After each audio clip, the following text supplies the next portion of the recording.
I don't know. I expect he'll be here shortly. But it being 6 o'clock, thank you all. It being 6 o'clock, I hereby call to order the regular meeting of the Ojai Planning Commission for April 3rd, 2024. Sherry, could you call roll, please? Chair Quilisi, Here? Vice Chair Trent is absent. Commissioner Bennett, Here. Commissioner Murphy, Here. one vacancy. And one vacancy. Okay. Commissioner Bennett, if you'd lead us in the pledge?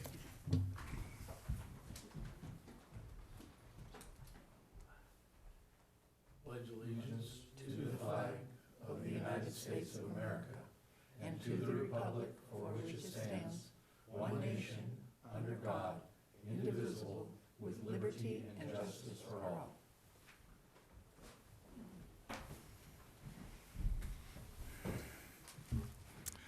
Okay, Lucas, any changes to the agenda that you think we need? Brief discussion on switching the order of the agenda, if we might. Talk to me. The second item seems to have much more interest in the public's eye than the first item. However, if the first item is more of the flavor of the commission, then we can stick with the order. The first item is obviously the discussion of Ojai Rancho Inn and those conditions. How detailed that gets is up to this body to discuss further. I'm only offering that up as a point of order, given the scale of the second item. Yeah, if we do the second item first, I have no we can problem. probably release a bunch of the audience. Fine with me. Okay, Very good. all right. But first, we'll do public communications. That, for those of us that are new to all of these proceedings, that's the time set aside for people to talk about any item of city business that is not on the published agenda. I have one card. Bob Daddy?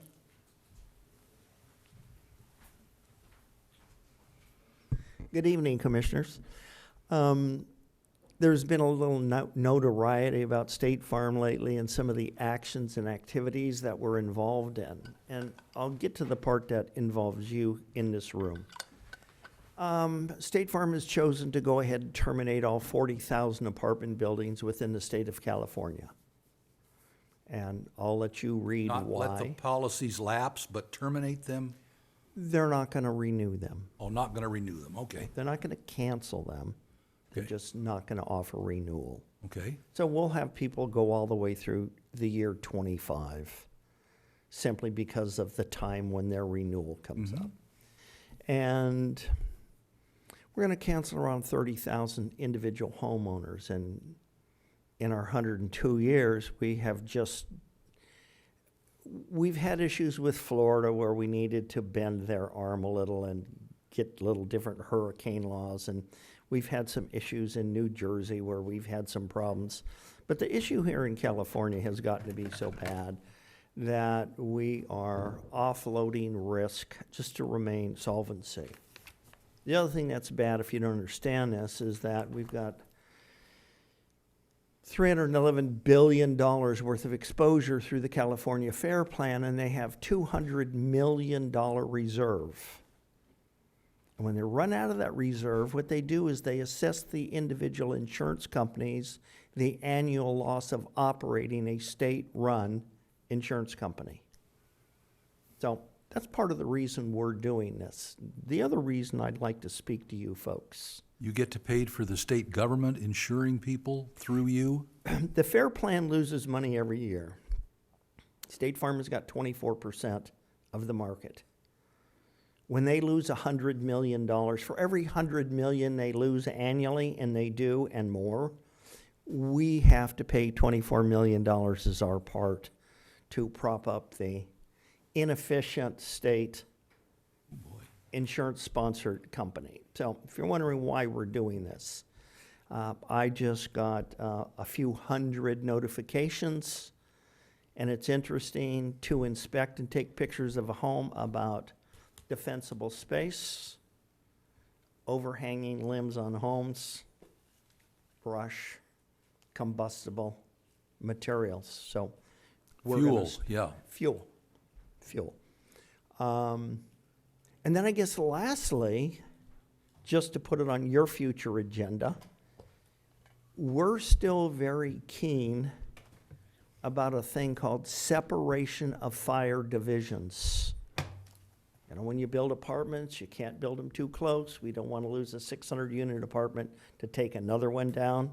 Well, when we put ADUs in, we don't want to have a domino effect of losing 3 structures on a single lot. And our homes, at least on Grand Avenue, have a 6-inch, we'll send you pictures if you like, 6-inch offset off of the fence line. I have no idea how that happened. But Before there were rules, I suspect. I have no idea. But when you get into consideration, deliberation, I know there was some discussion by Vice Chair Trent about size of lots. I don't want to get into that. But I would certainly hope when we put ADUs in that you come up with some sensible space so we don't lose multiple structures on each lot. And that's something that we're probably going to have as an underwriting rule. How much separation do you have to the next structure? Or what kind of this do you have? Or what kind of exterior wood do you have? Do you have closed eaves? I know that's Title IX, but you folks with Title 10, you've got land use and zoning. And so you're going to determine where they're put. So round 2 is coming. We've got the second biggest company that's canceling every homeowner in California, and they will make something available, but it's coming. And what the insurance commissioner has done is a mystery to me. He's decided that for every policy we get to write, we have to take a certain percentage of substandard policies out of the FAIR plan. So if we decided we weren't going to ask health insurance or life insurance questions and allowed anybody to sell by health insurance with no questions, getting a substandard pool of unhealthy risks doesn't make things more affordable for the rest of the people. So when we get these 311,000 FAIR plan, which will be well over 400,000 next year, into the general insurance population, we're probably going to be in for a shock. I'm looking at people going from 5,000 to 21,000, less than a block away from you, Steve. Okay? So they are going up astronomically, and a lot of it is going to have to do with defensible space, mitigation. You know, we finally got the water thing taken care of where we now have adequate water after they tore up the streets for 2 years. So we actually have water in the hydrants. And I know you have water on your street. We fought that battle before. So please, consideration when you're stacking homes, and I know we're going to stack homes here now, but the construction is really going to be pretty important. Okay? Well, just a question, if you have a moment. Right now, we're saying a 10-foot separation between structures, or if it's a JADU or an attached ADU, that there be a 1-hour firewall between the 2 residences.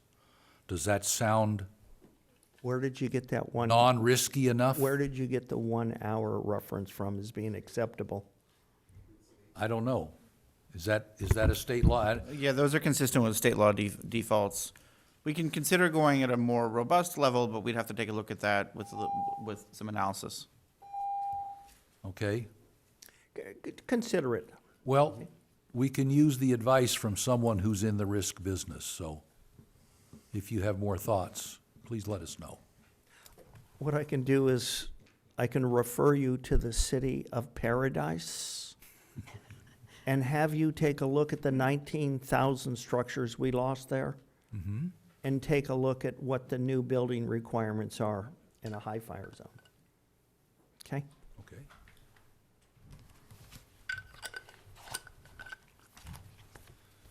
Is there anyone here present who would also like to speak on an item that is not on the agenda? Sherry, do we have any raised hands out there? No. Okay. Then we will move on to disclosure of site visits and ex parte contacts. I have visited the site. I've had no ex parte contacts. Same. I have visited the site and have had no ex parte communication. And the same for me. I have visited 510 East Ojai Avenue and had no ex parte contacts. All right, well, let's move to item 2 then. And we'll come back to Rancho.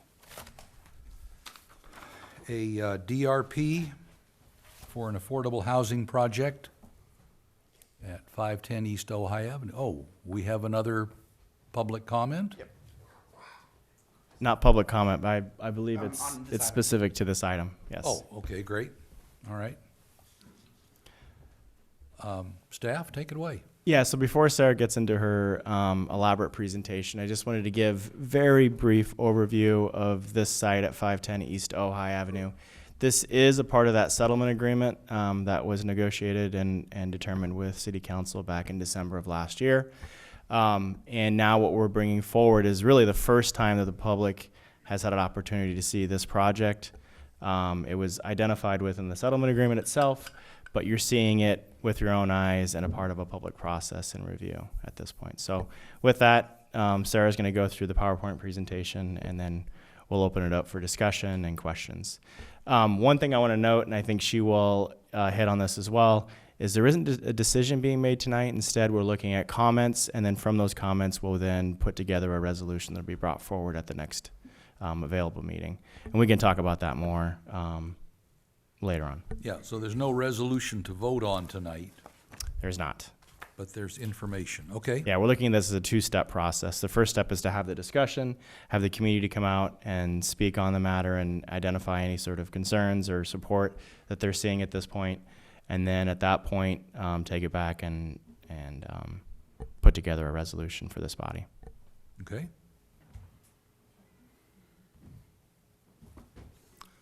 That's not the view from 510 East Ojai Avenue. It's just lovely Ojai. That stays up there. That stays there? Okay. All right. Sorry if that blocks anything, but hello, commissioners, again. It's nice to see you all. Today, like Lucas said, I'll be presenting on 510 East Ojai Avenue, just giving you an outline. The microphone. I'll bring it closer. My apologies. So yeah, 510 East Ojai, a mixed-use affordable housing project, and there's beautiful Ojai. So a quick introduction. I know Lucas kind of touched on a lot of this, but the developers are the same as the last project for 304 South Montgomery, Ojai Bungalows LP. They're with us here today. And like Lucas said, this is a part of the settlement agreement, which it's one of 4 locations included in that agreement, which was approved by council on December 18th, 2023. That agreement included a mix of deed restricted and affordable and market rate housing, but this specific project is proposing the development of 13 residential units split between 2 buildings with a mix of affordable and market rate housing, along with maintenance and expansion of the existing commercial building on Ojai Avenue. And right here you can see a little snapshot of the existing commercial building right now, and then this would be the vacant lot that is sitting, or vacant portion that's sitting right behind it with the water tower. All right, so the location, it is located at 510 East Ojai Avenue. You can see it on the map right over there. It's this red mark. It is zoned commercial, so C1 with a special housing overlay, and that is also in line with the general plan, which is general commercial. The lot size is 1.18 acres, and the surrounding uses include the Ojai Skate Park, Ojai Unified School District, some residential development to the north, up here, and then some restaurants and retail that make up downtown Ojai. As for some site background, I think a lot of people kind of know this specific site has a pretty cool background. So going back to the 1940s, it was constructed by Bert Combs, Ojai's go-to welder, and it served as his welding shop. In the late 80s and 90s, it was used as an office, and I thought this was just a little interesting tidbit, but there were previous plans at that time to change the use of site for retail and office commercial to a residential site comprised of small cottages to be named Nordhoff Station. However, that never happened. But it has since served, not since, but in the past few years, it's served as a storage and staging area for Casitas Municipal Water District's West and East Ojai Pipeline Project. And we can see a nice picture here. This is actually, it's blocking the date, but it's from 1987, which is pretty cool. And then these are some photos from 2003, just a little bit more history to kind of see how the buildings come along throughout the years. You can see the front right over here, skate The park. big blue awning. Yeah. Okay. All right, so I'm gonna jump a little bit more into the zoning. So you kind of just read it from left to right. So the base zone here is C1, general commercial, which the purpose is applied to areas appropriate for a range of community and tourists serving retail and service land uses. The maximum residential density here is not applicable because it's not allowed, which is why we look to the special housing overlay, which its purpose is to implement policies of the land use and housing element of the Ojai General Plan that promote the development of affordable housing, which is what we're looking at here. The maximum allowed density for a site in the SPL overlay area is 20 units per acre. And if you look at the housing element, each site that has an SPL overlay does have specific requirements. So here it is site number 7. The frontage of Ojai Avenue must be commercial or vertical mixed use with commercial at street level, and the balance of the site may be mixed use or standalone residential, which is in line with what the project is proposing. The maximum density for this specific site is 13 units, which is also what the project is proposing. And this is because only the rear portion of the site has a special housing overlay, and when you do the calculations, it comes out to 13 units. All right, so what exactly is being proposed? We have the site plan here. As you can see, the commercial building is right over here, residential over here. There are 2 separate buildings, along with a few parking lots, and I'll go into more detail on the next few slides. All right, so we'll start with the commercial. As you can see, this is the existing building, and then here will be the addition along with a patio. So what we're looking at is maintenance and expansion of the existing commercial building on Ojai Avenue, a 2-story addition at the rear of the building. The increase in size we're looking at is 1,000 feet to approximately 3,172 square feet of indoor space. And then the patio additions is an 884 square foot patio on the ground level, and then a rooftop patio with a canopy that is projected to be around 1,831 square feet. The proposed use at the time from the developer, this isn't on the plans, just in speaking with the developer, they have said they're looking to do either restaurant or retail. Also, something to note is that the water tank and tower that we saw in that first picture of the site is to be relocated along the frontage of Ojai Avenue, which is a pretty cool touch, I think. All right, looking into the commercial design. So the color palette we're looking at is a white and gray color palette, and the doors are going to be a reclaimed barnwood to match the existing doors that are there right now. And then for the existing building, the raw concrete brick finish is to remain. So a lot of the integrity of the building is being maintained. All right, we're gonna look a little closer at the elevation. So this is the south exterior elevation. So if you're standing on Ojai Avenue, this is the view you see. You have the existing building right over here with the nice brick. And then this would be the addition right over here along with the rooftop patio with the canopy. Then we're going clockwise. So this is the west exterior elevation. As you can see, we have the addition over here, some stairs that lead up to the rooftop patio. And I believe there's also an elevator inside, which we'll look at once we look at the floor plan.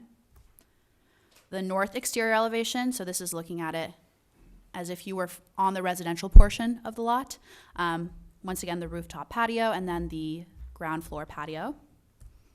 And then the east exterior elevation, you can see that patio again, and then those reclaimed barnwood doors. Barnwood? Yes, sorry. Before we go any further, so you just saw 4 different elevations of the site itself. I think what's important to note is if you're looking at the gabled roof to the new addition that you're seeing in and the flat roof, it's all tucked back and stepped back from the street, right? it's keeping in kind and staying true to the single-story presence along Ojai Avenue, and then recognizing that the two-story is step back. So it's taking that existing building, recognizing that that form remains, and then stepping that two-story back in an appropriate manner in terms of what we're seeing here. So just wanted to point that out as a part of what we're The looking at here. south gable is existing. Yes. In terms of the single story, that is existing, yes. Okay. Correct. Alrighty, so moving forward to the floor plans. So this on the left you can see is the ground level floor plan where we have that existing commercial building right over here, the addition over here, the indoor addition, and then the patio. Here's the elevator and then some stairs. So you have two sets of stairs leading up to the top patio. This would be that second level where you have that covered patio area. All right, moving on to residential now. So this is just a little snippet of the site plan zoomed in. We're gonna look at more zoomed in photos as well. But what is being proposed here is 13 new residential units, 5 affordable and 8 market rate, 12 one-bedroom units and 1 3-bedroom unit. Amenities include a communal green space, a walking path that can be seen along here, bike storage, and a barbecue area. And then for landscaping, we're looking at native and drought-tolerant plants. And some examples from the plans can be seen down here. Going into the elevations for the residential buildings. So this is Building A, which would be right over here. So Building A, I don't know if you can see my mouse, it's to the left. And then Building B is to the right. So for Building A, you can see the north elevation, the south elevation, the west, and the east. We have stairs, 2 sets of stairs leading up to the second level. I believe it is stairs only. Here's the floor plan for Building A. So we are looking at, this building only has 1-bedroom units, so it's going to be, I believe, 8 one-bedroom units. And they all have patios too. All right, and then moving on to Building B, so we have the north, south, west, and east elevations. Similarly, there are stairs leading up to the second level. And then the floor plan for Building B. So this building has single bedrooms and also the 3-bedroom, which can be seen right over here, along with patios, once again. All right, so within the whole residential realm, we're looking at the affordability. Since this is an affordable housing project, the distribution can be seen over here. So we have 2 very low units, 2 low units, 1 moderate unit, and then 8 market rate units. And for some clarification, so very low would mean households earning no more than 50% of the area median income. Low would be applied to households earning no more than 80% of the area median income. And moderate is applied to households earning no more than 120% of the area median income. And this chart might look a bit familiar from the last meeting we had. I kind of wanted to touch on it again, just for some further clarification. So in order to calculate affordable rent, we look at that formula right over there, which is the income limit times 30% divided by 12 months. So right over here, we have HCD's 2023 state income limits. And I'll go through one example just so we kind of understand how we calculate the rent. So if we're looking at a very low income tenant for one person, we look to, where's my mouse? 46,000 right here. That's the maximum income that qualifies someone as very low income. We take that, multiply that by 30%, we get 13,950, and then divide that by 12 months to get a grand total of 1,162.50 per month.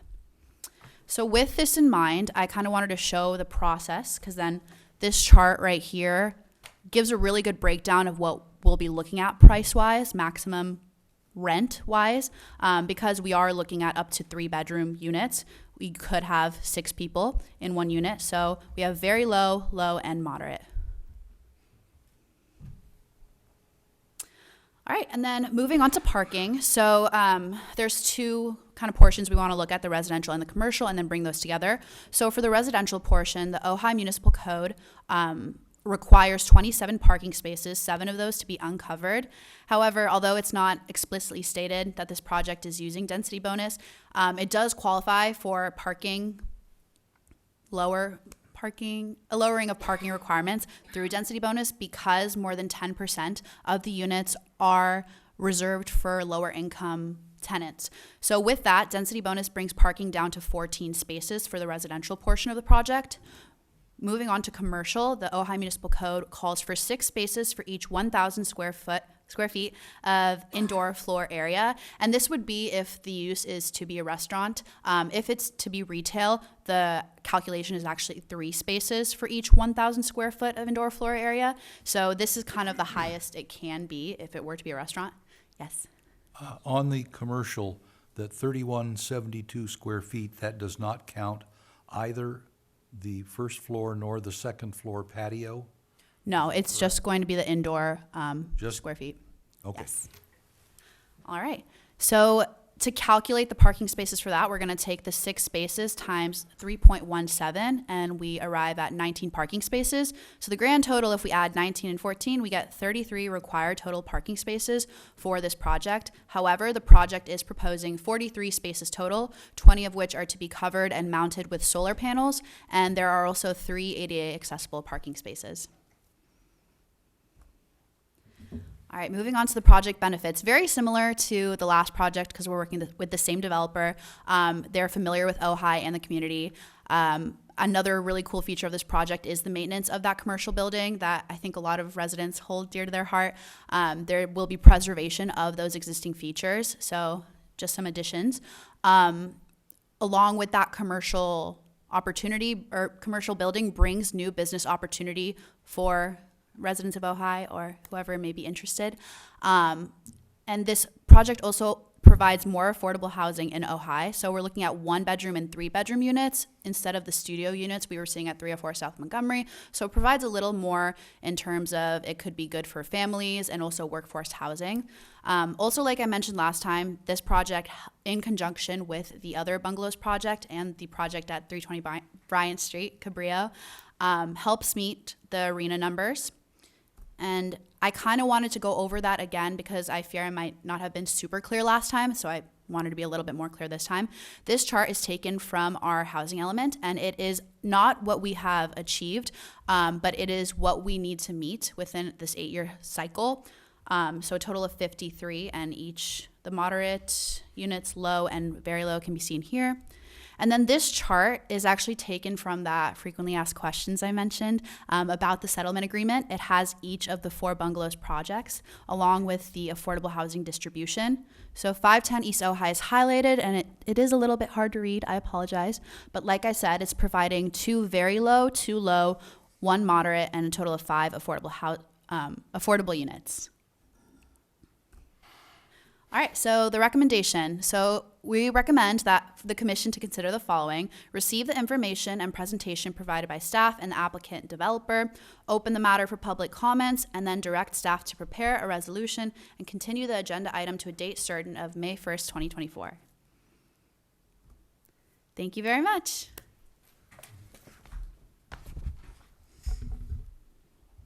Okay, questions for staff? Yeah, go back to your, what, I think it was like 3 slides? No, 4 or 5, the benefits. 24. Looks like 24. Oh man, I'm sorry. Oh, I'm a fast clicker, don't worry. yeah. Okay, oh, This one? benefits. Benefits, there we go. Benefits. Yes. Okay, so, all right, so we have the new business, okay, got it. More affordable housing in Ojai. So just to make sure I got this right, so 13 total units, right? 12 of those will be just normal market rate? No, 12 are 1-bedroom, Oh, I'm 1 is a sorry. 3-bedroom, That's what I meant to say. 5 are affordable, 8 market rate. Okay, right, so 12 are gonna be 1-bedroom, right? So then we say good for families, workforce housing, really only one of them is gonna be good for families, because only one of them is gonna be 3-bedroom. Is that right? Because we have 12 of them are gonna be one bedroom, Yes, 12 1-bedroom, 1 3-bedroom. so families won't be able to really stay in a 1-bedroom. I guess that depends on your definition of a family. Or on family size. The comparison is as opposed to studios, Yeah. where studios would tend to be a singleton or a pair. The one bedroom enables the opportunity for a young couple starting out with one kid, that kind of situation. The 3-bedroom, of course, is the larger the family unit. Right. But as we know, it's tough to get those in the affordable context. Okay. So the good for families, workforce, how, it's kind of a stretch. But then we have 5 that are gonna be affordable total, right? So 2 very low, 2 low, 1 moderate. Then the rest are gonna be market rate. Yes. Is the 3-bedroom going to be market rate or? It says on the plans, let me pull that up. Unit 5.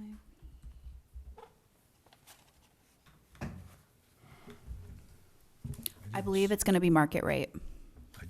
I didn't see that marking on the plans. I didn't either. It's in this marking on this, on sheets A103 through A106 that are the floor plans for each of buildings A and B.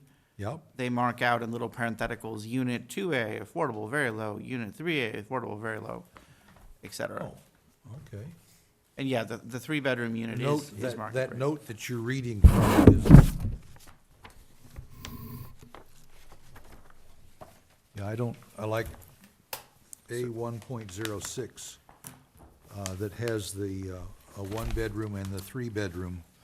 I did not, Yeah, those 2 units are both market rate. If you look at the prior sheet, A105, you'll see the middle unit is a low-income unit, for example. okay. All right. That's clear enough. Yeah. Any other questions? John? No, it was just it's a little misleading. I mean, kinda does a little, I guess. So, and also, just to make sure I have it clear, on page 6 of 12, the examples, so we have very low income, we have low income, we have moderate income. And I appreciate you putting in the calculations, thank you for doing that. Of course, yeah. So we'll have 2 that are very low income, so we'll have 2 units that'll be rents of around $1,162 per month. And then we're gonna have 2 low income, and again, these are 1-bedroom units. Okay. And then another 2 that'll be $1,800 per month. And then one of them will be moderate income at $2,500, and then the rest will be whatever market rate. Yes, and if I'm not mistaken, these are the maximum amounts of rent. So say somebody makes 10 grand less than this maximum amount, it will be a cheaper price. Right. And that application process is based on the owner of the project or the owner of to vet that out, right? I believe so. Okay. In consultation with the city, under the local tenant preference, or local persons rather, preference ordinance adopted by the council late last year, the developer of an affordable project has to develop their plan for how they're going to allocate the units, and then run that by the city to make sure that the plan appropriately provides for that first preference for current local housing burden tenants, and second preference for persons who lived here for at least 5 years and were displaced within the last 10 and are otherwise income qualified and housing burdened. No. I think he was asking about the arithmetic of it. If someone makes less than the maximum under that category, then the rent is less than the maximum. Yes, the rent is less. Under the category. Right. And the rent is always 30% Yeah. of their income divided by monthly. Right, okay. Question, in looking at a number of these units look identical in terms of their square footage, and yet they've got different price points on them. Is there any difference in the finish of the apartments between the categories of low, moderate, market rate? There's nothing that I know regarding that, according to the plans, but perhaps when the developer comes up to speak, we can ask him if he knows. And I'll also add that state law generally requires that the units be of roughly comparable in quality across a project. Oh, You can't have one unit be drastically lower in finish quality. Certainly, there's always some differences, but generally they have to be about the same. Could you tell me what that water tower is being used for and why it's being, I mean, what it will be used for in the new plan? I assume it's, Decoration? you're Yeah. moving it up? I believe it's mostly just a cosmetic change, or what's the word? A former water feature. Yeah, former water feature. You know, it's a cool historical mark, so I think they're bringing that to the front to really present it. But also, I think that is something that we could ask the developer too, what their intention is behind that. Thank you. Okay. Is there a height sorry. limit on that, or do you have a height for the canopy structure on the second floor patio? I don't believe we have the height, but I do know that for two-story buildings in the commercial zone, there's a limit of 35 feet. I'm not quite sure the exact height at the moment. It's on the plans. Does it It's say? 23 feet and change. Oh, 23 feet and change, according to Matt. It's on sheet A-3.00. The canopy, the top of the frame of the canopy is at 23 feet 8 inches, and the top of the building, the middle part of that building that pops all the way up the full second story, that's 30 feet. Okay. And those are both under the height limit, which is 35 feet, if I remember the zoning code right for this area. Yep. Okay. I have a couple of questions for the applicant when we get to that part. Any other questions for staff?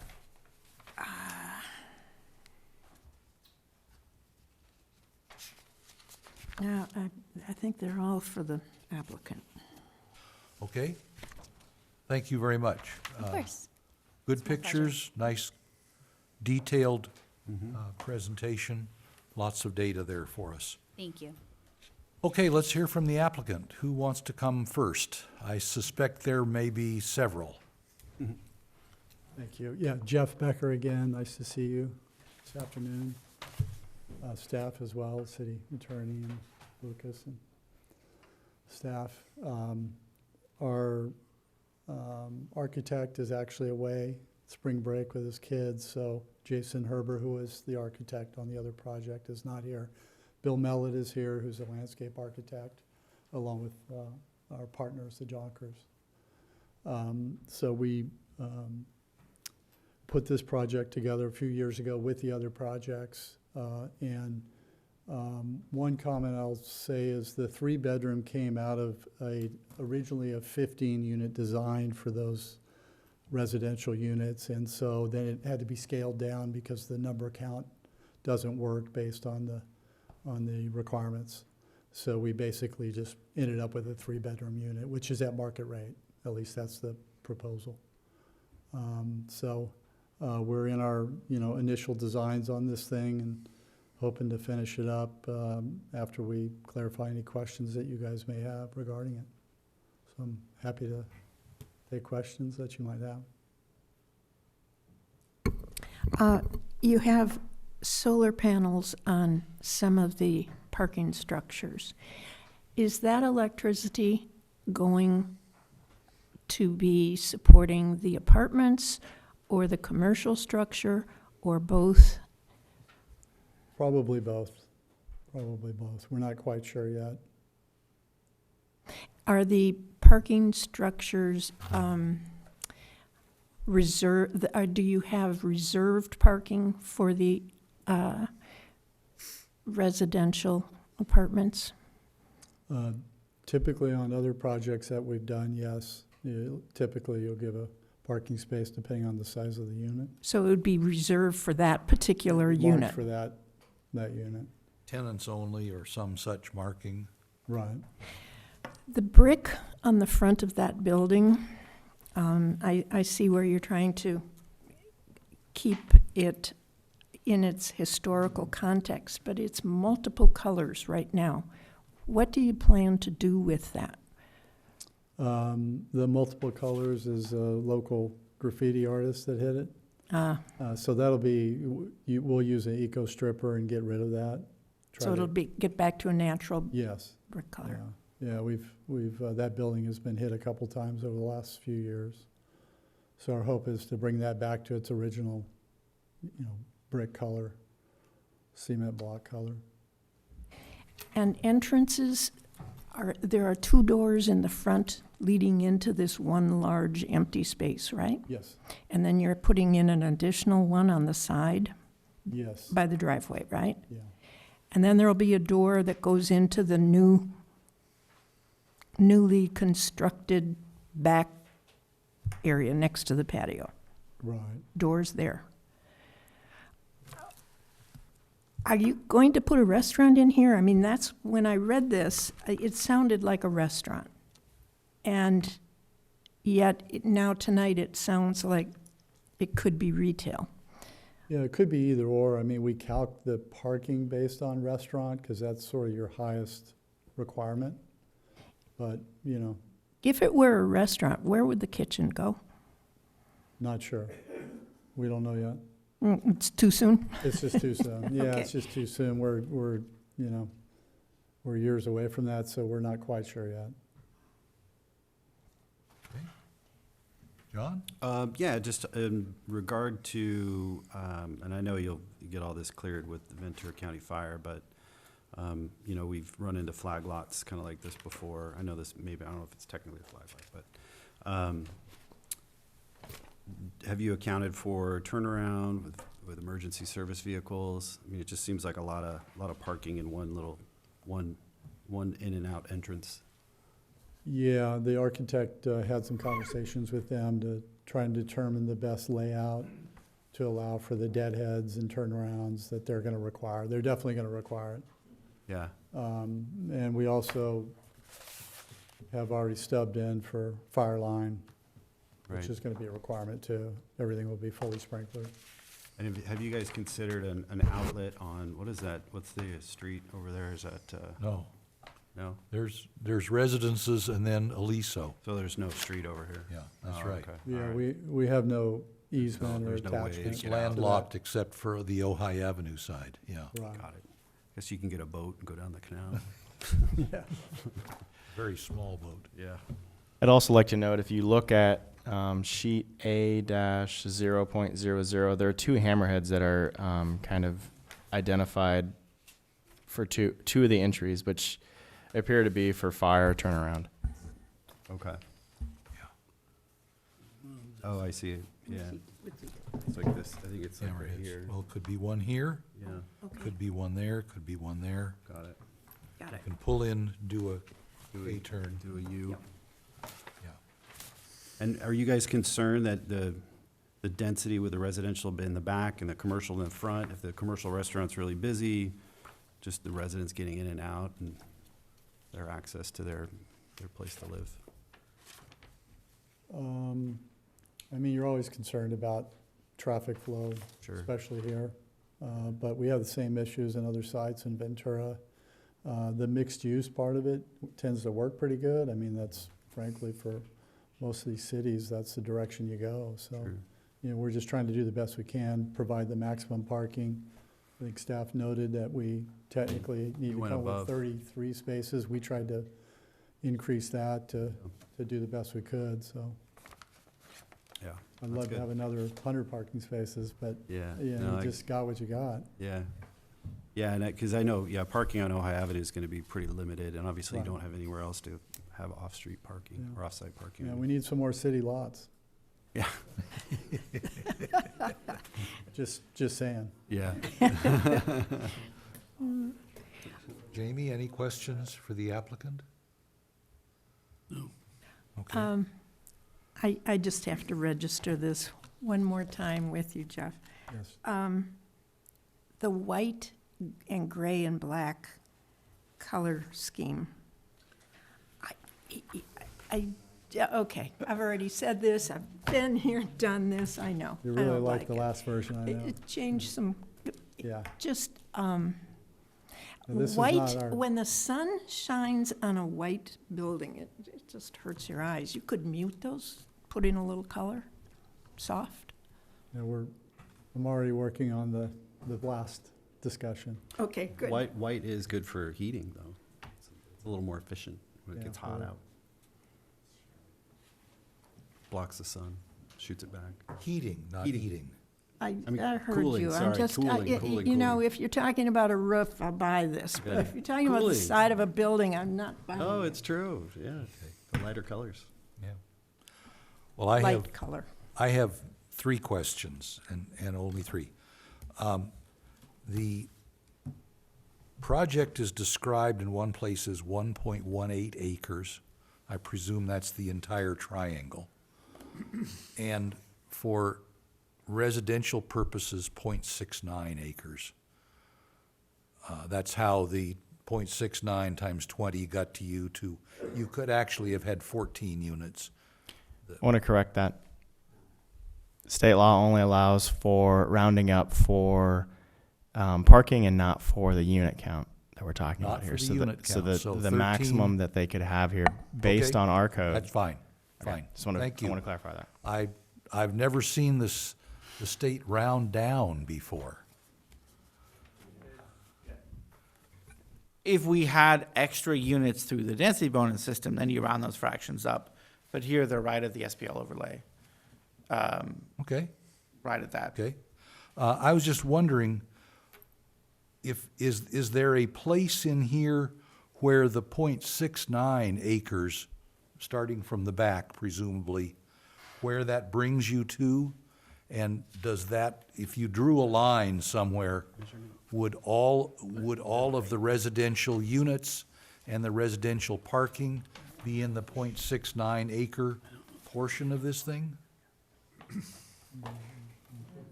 That's the, so, okay, can we take a stab at it here? That one? That's the intent.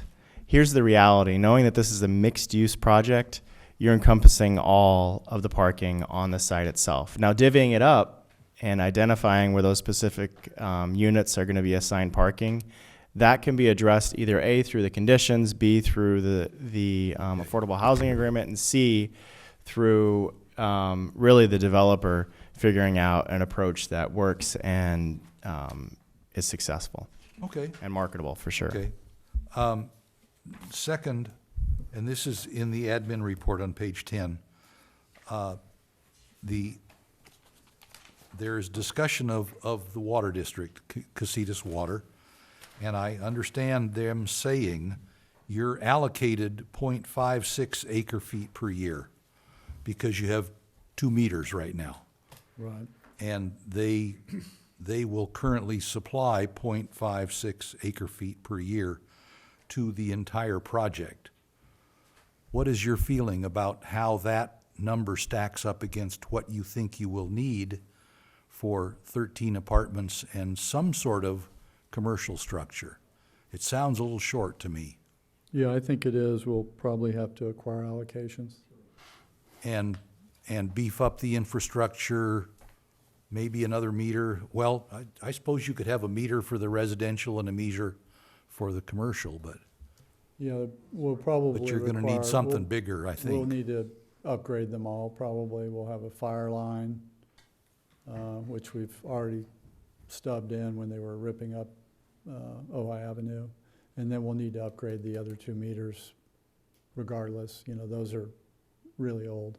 Yeah, it's hard to tell. I guess it's probably 5/8 inch lines all the way out to the water main at the moment. Yeah. Yeah, okay. Secondly, the sanitary district letter estimate, you recognize that this is not yet a will-serve letter, that the actual cost will depend on what you do with that commercial building. Correct. Okay. Okay. That's all I have. Anyone else with more questions? I thank you. Thank you. Thank you very much, sir. Appreciate it. Anyone else in the team want to speak? I have the landscape architect here, Bill Mellett, if you have any questions for him related to the landscape. Not necessarily landscape, but just, and I don't know if you guys have control over this, but, and this is kind of to Bill Miley's point, any room for benches on the front? That's a long, there's just a long sidewalk up there, and I don't know if there's any place to sit down right now along that area. Yeah, we could consider That that. building's pretty close to the street Yeah, already. the front, Those, Yeah. Yeah. Yeah, The existing building pretty is. tight. Yeah. One, Maybe we there, can put it underneath the water tank. Yeah. there was one other thing. I did not see, maybe I just missed it. Are there provisions for bicycle parking in here? Yes. And are there provisions for electric bicycle charging or electric vehicle charging? We'll definitely be looking at that. We just finished adding a Tesla Superchargers thing in Ventura. Next steps, You gotta, yeah, right, it's just next steps. okay? We'll definitely have that. The bike charging is obviously a way of the future, so yeah, we'll have to figure that out. Okay? Oh, and sorry, one more question. Any consideration of like a little play area if it's gonna be for kids and The kids you said won't be able to live there? kids won't be? Oh, I didn't know that. That's a requirement. Just saying. We do have I think we have a landscape area in the back in the residential area. Something to think about. Yeah, Okay. there's a little bit of space here at the Yeah, back. yeah, that's what I was noticing. Yeah, there's not much. Picnic Not a table. lot, yeah. Swing. Yeah. We get 'em a boat. Just for the kids that actually live in the 3-bedroom apartment. You never know. Yeah. Yeah. Yeah, okay. Or the family that has the one little toddler, new family starting out. New startup family. Who I knows? know. There we go. Can I ask one follow-up question if you don't? If Go that's right okay with the ahead, chair? sure. Not necessarily for Jeff, but for Bill, specifically in regards to MS4 and how landscaping is kind of merging with that. Have you started thinking about that early in this process? That's really this is the time to do it. And then the other consideration is gray water, which I'm sure you've probably been thinking about as well. Yes. The first one is required. The second one isn't necessarily required, but anyway. Okay. Thank you, Mr. Becker. Thank you. Thank you, appreciate it. All right, we have 3 cards, people present here who wish to speak on this item. First, Bob Daddy.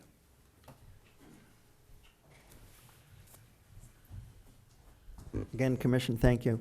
I would ask you to do the same thing we did on the last project. Consider again where we came up with our parking requirements. They're not valid. We have too many places that we have in town, and we've lived with a parking or lack of it for years. In the old days, if you weren't smart enough to get a reservation at Suzanne's, when you pulled in there and it was full, you drove around the block to LaBerge and you ate there or somewhere else in town. You know, it's simple. If they can't get in, they won't eat, right? As Yogi Berra said, nobody goes there anymore. It's too crowded. So they'll go somewhere else. So I would hope that you'd not condition them and let the parking go, because what we do in this city is we give everyone a pass. So when we take Roti across the street and the Empress across the street and the ice cream across the street, what do we say? We've got the skate park. It's got 100 parking places next door. So everybody gets a free pass. So then why are we concerned about parking for whatever type of commercial endeavor? I just think we need to stop this. We need to get on with building some units in this town. This proposal from Jim Miller years ago, who owned this, probably 30, 35 years old. If you go back in the history and you study it, it's where a lot of negotiations were done in those days. And as far as the structure, you'll know my favorite city building official, Steve Stewart. We worked with Steve. Steve had a real issue with the front of that building and made them x-ray it for structural integrity and gave them a hard time when the next buyer came in. When that buyer came in and Jim sold to them, the first thing they did was they went in and they saw Miss Wold, who was one of your predecessors, and they asked what they could do with the property, and they were told bluntly, nothing. And the property went up for sale that same week. So there's a great program you should watch, and it's the Agora, and it is the Andy Gilman and Tom Kraus interviewing the new city manager. You should watch it. And there was a very, very good segment about how this city has, over the years, come up with rules and issues and hurdles and roadblocks and firewalls to make it difficult to do business here. we need to do some infill. I'm not talking about annexing property. I'm not talking about developing other areas. This is a business that started 60-odd years ago. We have a vacant, blighted property in the middle of town, and we need to start doing the best use of this. As far as the water, we're 96%. We're probably going to spill depending on how much water we get this next week. We're already overflowing in the basin probably. If not, we will be. So please, relax on the parking. Thank you. Thank you, Bob. Craig Walker?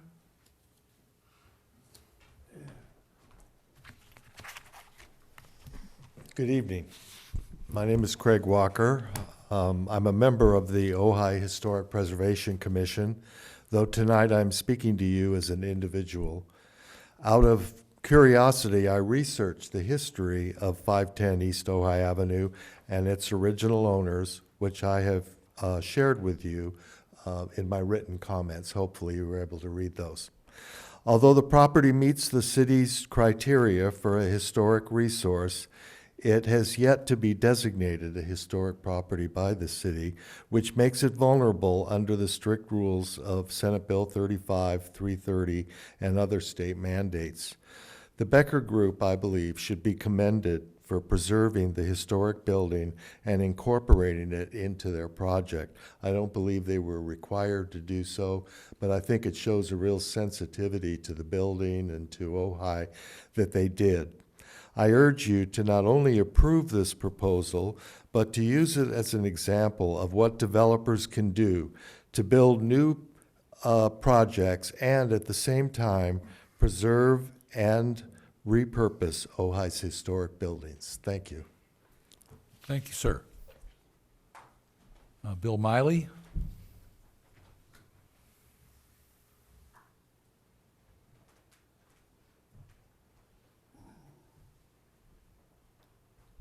Good evening.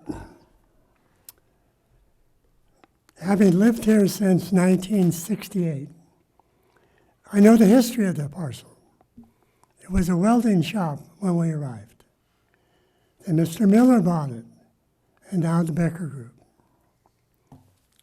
It's important to know the affordable units which are in this project are subsidized by the developer, who will not be receiving outside funds as most affordable developments do.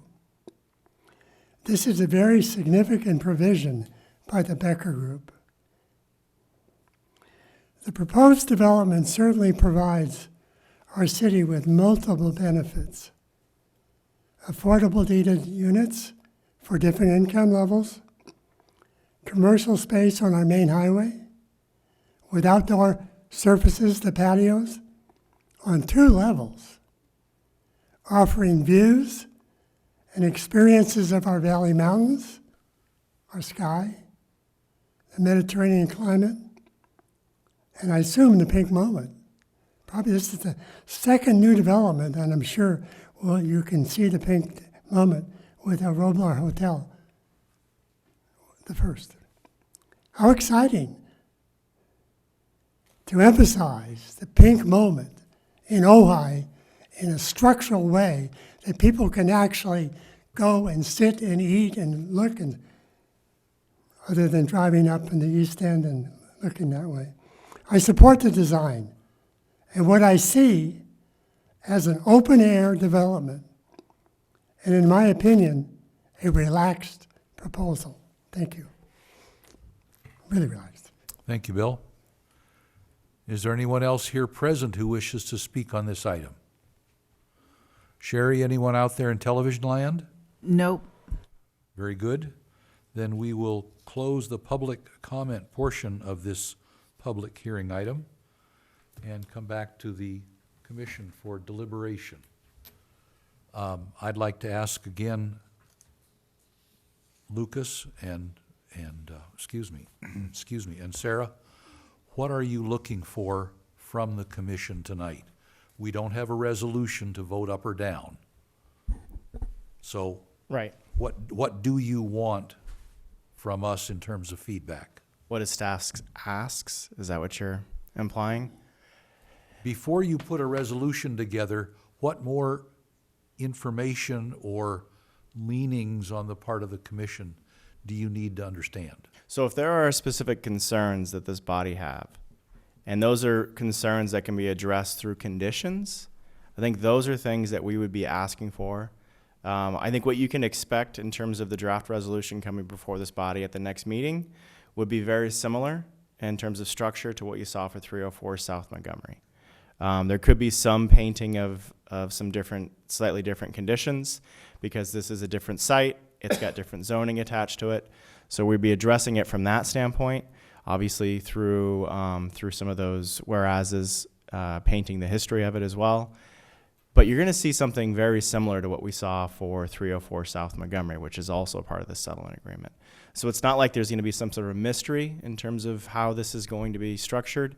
But in terms of this coming forward as a two-step process, it's really to get this body kind of on the same page in terms of what the proposal is, understanding the intricate details. This is really the chore of this and the ask of this body, in addition to having the community either here or virtually seeing this project kind of as the first blush, that really, I mean, realistically, I've seen this project for 4 years, but I've seen it for 4 years in terms of how it's been developing. And I'll just say this, over the last 4 years to where we're at today, I know you're seeing it for the first time and you haven't seen it evolve over the last 4 years.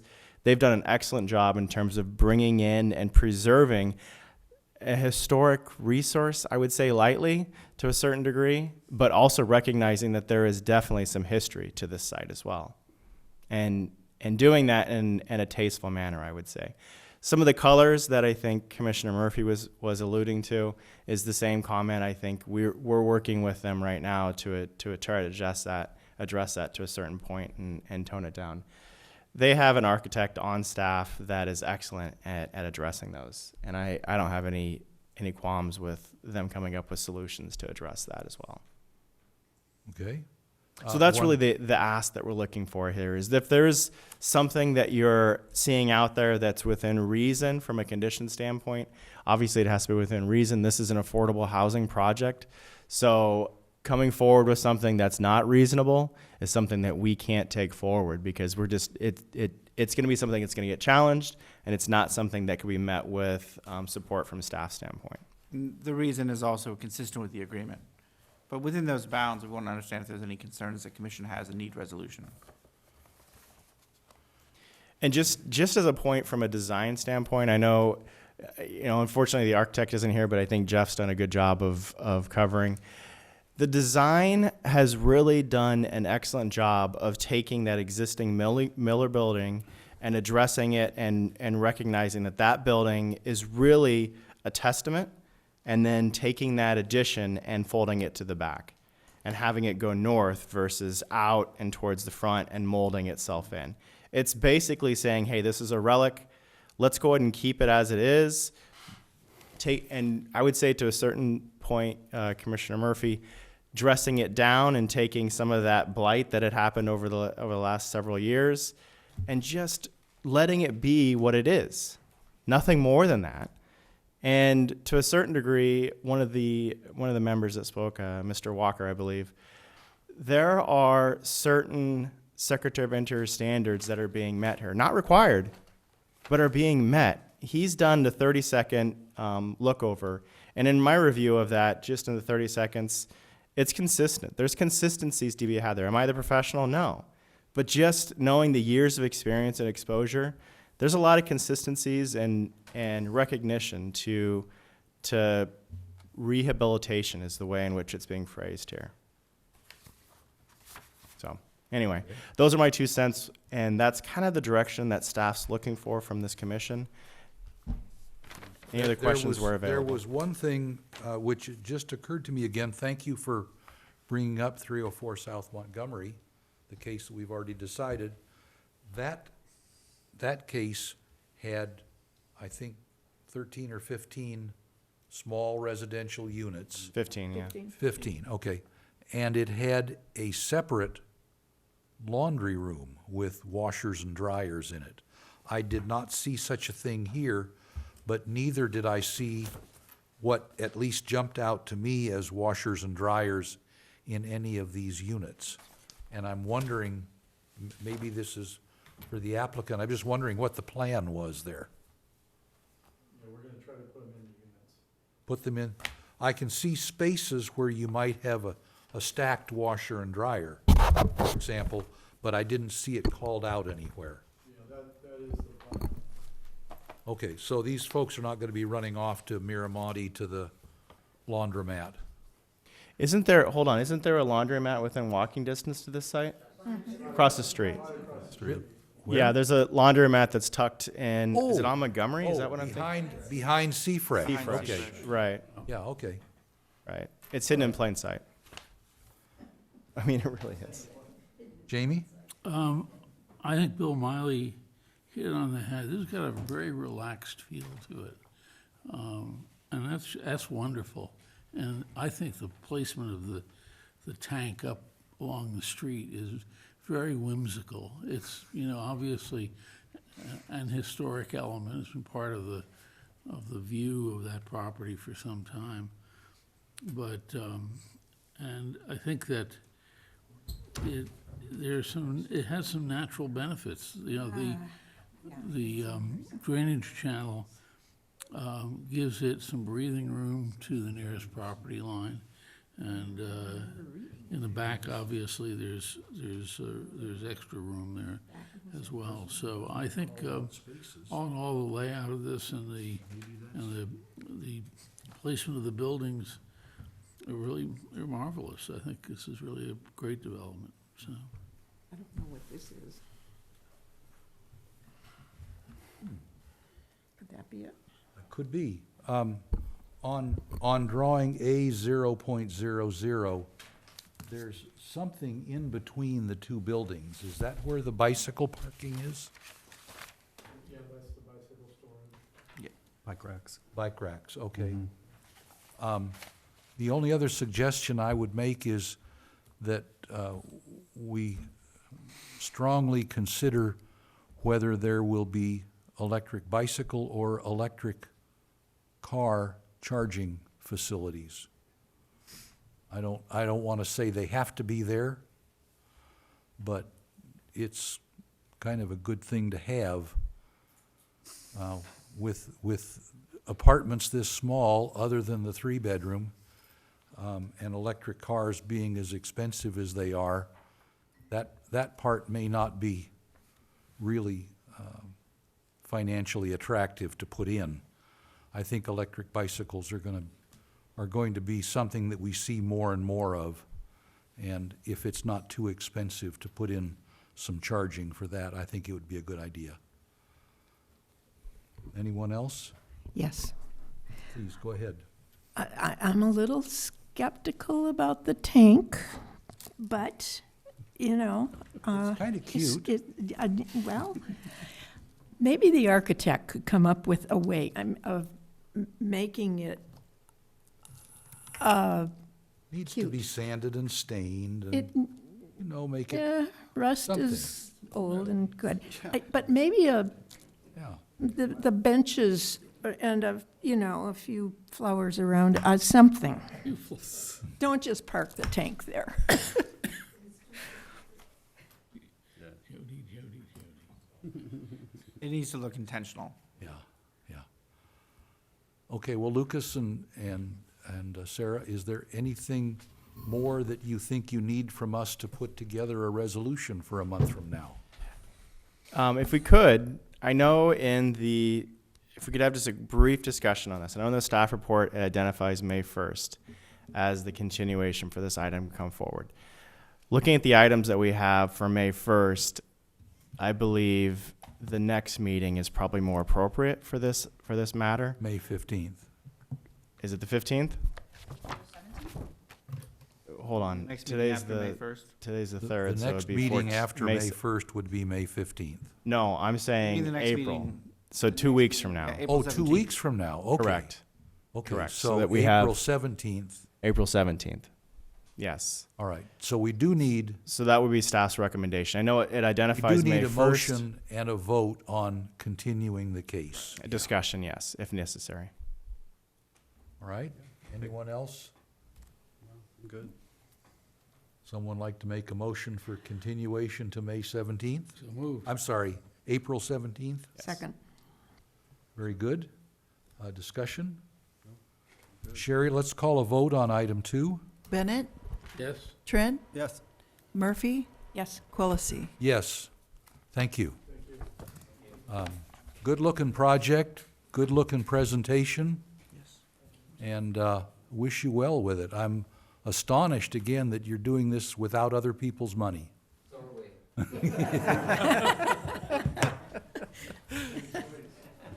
Thank you all.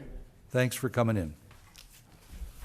All right, let's then go to item 1, a conditions of approval review on 615 West Ojai Avenue. Thank you, Sarah. Thanks. Good night.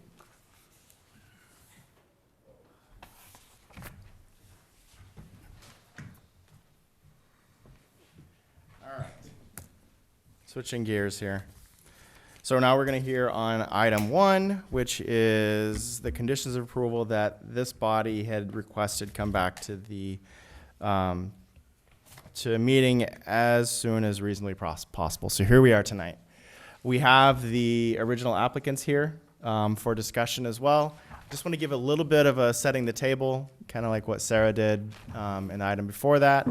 And then certainly we can have a discussion on the specific condition. And not only that, but a discussion on the conditions overall. But really we're focusing on that one condition for tonight. So really the history for this site kind of leans itself into what was some code compliance that then led to the conditional use permit, that then led to a number of conditions based on really what we had heard from the community, a compromise with the applicants, and then what came out of that was an annual review of those conditions, those fairly robust conditions, but they also recognized and we worked through reasonable conditions that they felt that could be met on an annual basis. The annual reviews, we just had one back in January as a second. The first one was somewhat interesting in that I think they, as a body, were still trying to work through what those conditions meant from a patron standpoint in terms of the number of patrons they have on site. In one of the events, they did happen to go over. Not intentional. You know, it's one of those things where you end up having an event that is more successful than they had anticipated, so it's a good problem. But then they also recognize that. And actually, over the 2023 year, met with staff to try to figure out a solution to that, recognizing that that event continues to grow. How do we address that? They end up taking that event and turning it into not 1 day, but 2 days, which then garnered a temporary use permit that they ended up going through and processing per the conditions to a certain degree. And here we are today.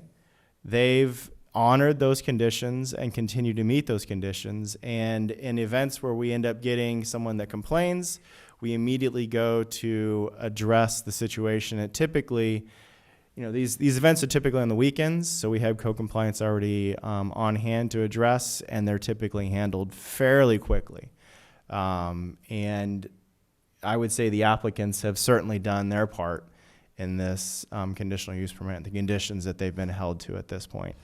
Have there been some trips in the road? Yes. And that was, I would say, the first year. We didn't really see any the second year. First year was a little bumpy. Second Yeah. year looked pretty smooth.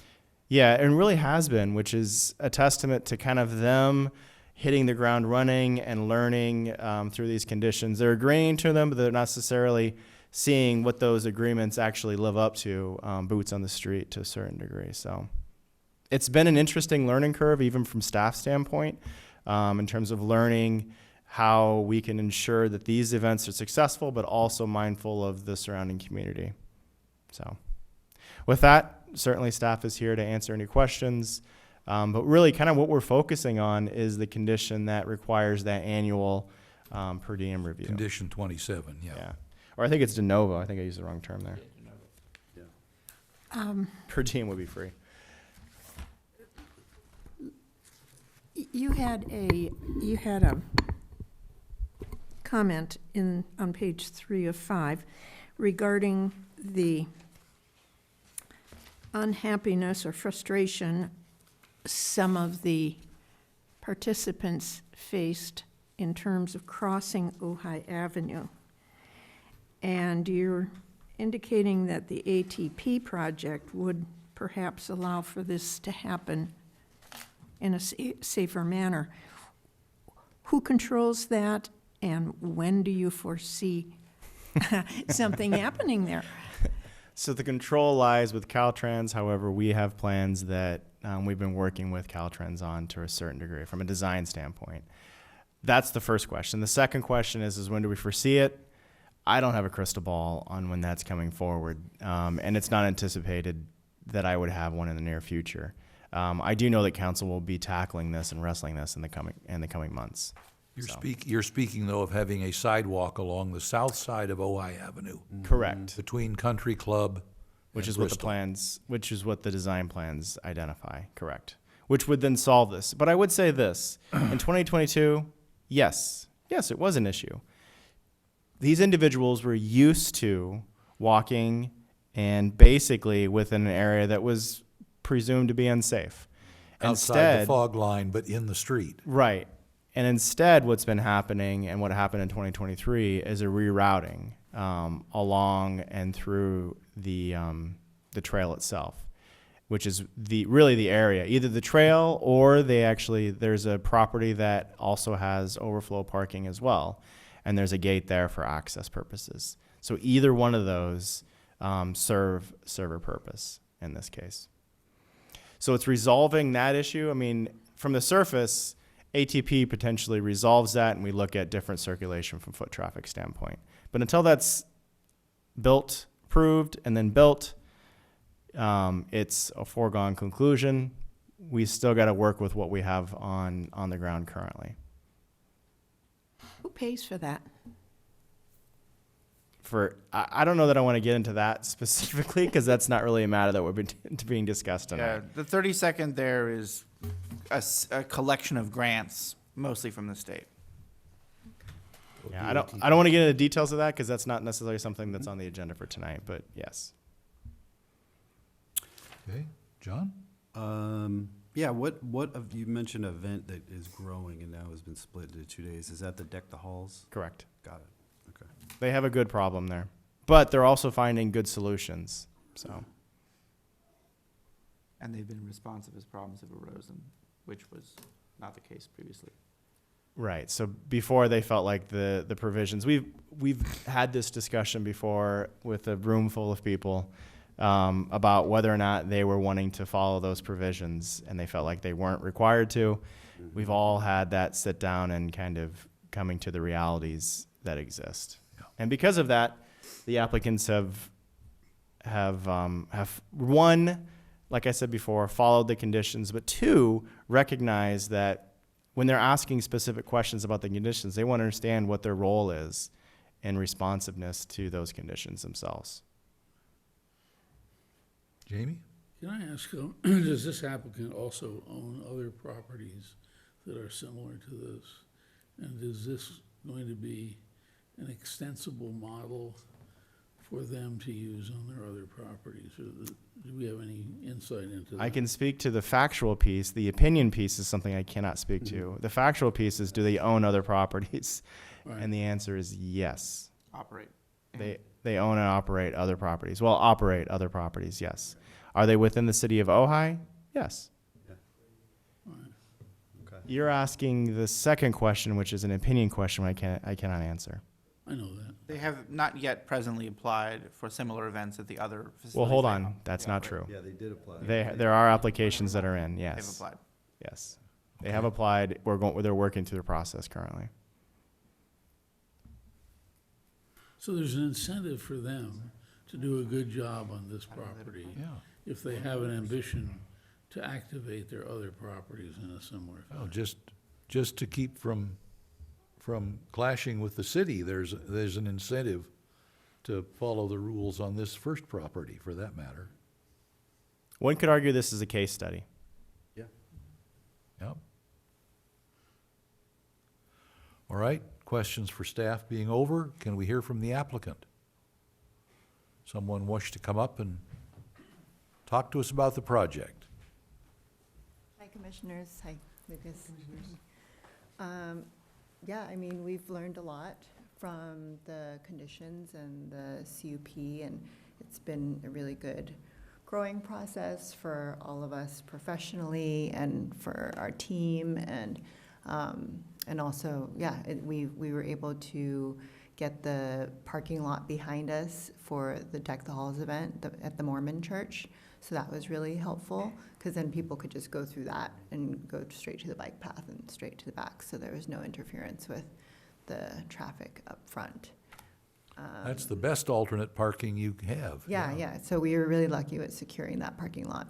And then adding the Friday night was really helpful too, so that I feel like more locals came on Friday night. And then it kind of helped with the traffic on Saturday as well. Okay, But I don't. anything you want to tell us or ask us? I mean, I guess our ask is that we can hopefully not have to do the annual review anymore.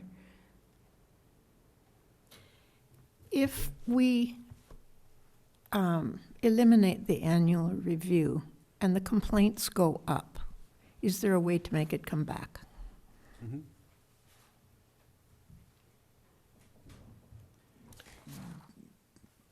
With the right process and notice hearings, et cetera, and the right findings, we could look at adding it back in. We also, if there were problems, we would, of course, have the full panoply of code enforcement tools available if there were a problem, depending on the severity of the problem. Are you done? Yes. Oh, okay, sorry, just a quick question. With your other with your other properties that you own, are you looking to do something similar with those properties? Well, we'd like to be able to have weddings at the other properties, but our wedding packages really are very strongly against DJ dance parties. And so we always, we present it to people if they want to have a wedding that's more low-key and intimate and a nice playlist or a nice mellow band playing. And, you know, we're always making sure we have the decibel reader out and checking the decibels. And I mean, it's the noise ordinance and everything is what we are constantly reinforcing with our guests and with anybody that is looking to book an event with us, how severe and important it is, and that Ojai or our properties are not a place to have a big, huge dance party or a big party. So, I mean, mainly it'd be for weddings. We'd like to be able to have some community events. I don't know that we'll have any as big as Deck the Halls at the other properties. I think the Rancho is more of our community property, especially with the Chief's Peak in the middle there. But we'd like to have, you know, someone just reached out to me about doing a dance collaboration. So it'd be nice to have a dance performance at the Capri, or have like a little, I don't know, a film screening or something like that. So some more low-key events. Okay, cool. And I also wanted to add too that two of our neighbors that were, you know, against the CUP for the Rancho from the beginning now are for us, and they're really happy with how things have turned out. I have to say, I do have a friend who lives over there, and he's got no complaints at all. Oh, that's good to hear. Wonderful. And just to echo what Kenny had just said here, I want to also identify that when complaints have come in on the weekends and I have co-compliance go out there, Jonathan has typically met them at the gates, identifying, hey, we just did a decibel reading, this is what we got, and then they're going out to do it immediately to address the situation. It's not something where I have my co-compliance officer going out and waiting and twiddling his thumbs. They're addressing it almost immediately. So the reaction and then the counter reaction to address the situation has been very helpful, right? So then I can have co-compliance out doing co-compliance enforcement elsewhere, addressing the situation within a matter of minutes. So and finding resolutions to it. And this And it's one of the reasons why when we do these annual reviews, I'm not coming back and saying, you know what, they couldn't figure out a way to solve the noise situation. The noise situation itself has found resolutions, or it hasn't been an issue. Instead, it's been, hey, it's noisy. Yes, okay, you can hear it. And it's that whole discussion we had at one point of whether it's a noise or if it's just sound. That's up for discussion. But the reality is it in compliance with the code or is it not compliance How with much the of code? it is allowed, right? Exactly. So that's really what we were getting at. Okay, and we're really addressing. talking about amplified music here. I don't think you've got screaming crowds or anything. No, Right. we don't. Okay. Okay. I don't have any more questions for the applicants. I do have one more for staff. I have one for staff too, but not. Okay, Can I just add one more thing? sure. If we are to remove condition 27, we're still subject to all the other conditions. So if Absolutely, we are to violate any yes. of those, we'll Including still the be- noise standards. Exactly. Yeah, So yeah. removing 27 completely, we're still subject to, abide by all the conditions. And if something were to happen, we'll end up at a review anyway. I just wanted That's to right. point that out. It just removes the requirement for the annual written report. Exactly, yeah. Yeah, Good point. okay. Thank you very much. Thank you. I did have another question. As I read through the CUP, it talked about weekly or daily, weekly, monthly, and annual. Weekly, monthly, and annual. Events, I think, okay. Right. And it said the limit for an annual event was 150 persons, Patrons, yes. patrons, okay. Now, what if, is there anything, I could not find anything, but is there anything in the CUP that keeps them from changing a 1-day to a 2-day annual event? It seems to me the CUP is mute on that, and so it's a matter of they can do it unless it causes a real problem, and then we need to talk about it.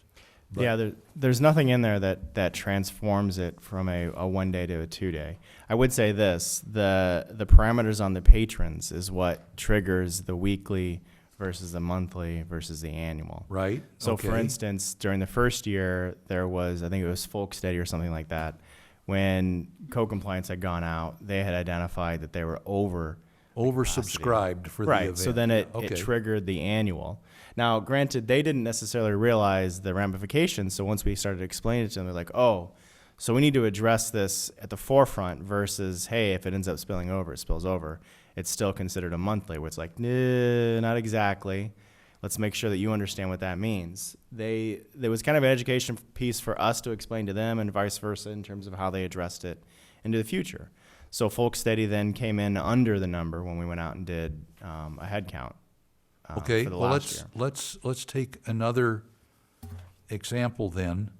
The Deck the Halls, the annual event limit is 150 patrons, okay? If it's a 2-day event, does that 150 patrons phrase mean no more than 150 people in 2 days? Or could there be 150 people each of those days? Yeah, so you want me to take a crack at it first? I'm Okay, trying to so the 100 understand what the real condition of approval is there. Yeah, so 150 is 150, in and out. So it's kind of like, think about a bar. A bar has a capacity, right, of maybe 200. And when that bar hits 200, nobody else can come in. Right. It's one in, one out. At I that agree with point. that. It's an occupancy standard. So at any given time during the annual event, the max occupancy is 150 patrons. Okay, so it Staff could be, excluded. the second day could have patrons that were not part of the first day. Correct. So Or long even as there's within a not day. more than 150. Right, at a time, more than 150 occupancy. So Okay. you could have 300 people come through in one day if there were no more than 150 at a time. How are you counting them? I mean, how do you, We're relying on... We're relying on code compliance going out and doing that head count. But in addition to that, Jonathan counting and his people that are Jonathan there? and his crew have been keeping records of that as well. So they're making sure that they're staying within that boundary. And one solution to that, they recognized that they were going to probably go over for the second time. So one recognition to that was, hey, why don't we break it up into 2 days? It's not something that staff came up with. That's not a solution we came up with. That's something the applicant came forward willingly and said, hey, we think we need 2 days here. We don't want to violate the conditional use permit. There is a provision in here that allows for a temporary use permit. Can we apply that to this? And looking at that condition, we recognized that this was an opportunity. So through a TUP, they applied for and received approval for the Friday. That then allowed for, you know, how they ended up working that out. It sounds like they had locals, which does kind of make sense on a Friday to have the locals kind of as an invite and then open it up for the general public on Saturday.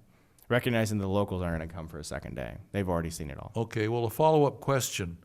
What generated the need for a temporary use permit? Yeah, it's one of the conditions that's stated within here.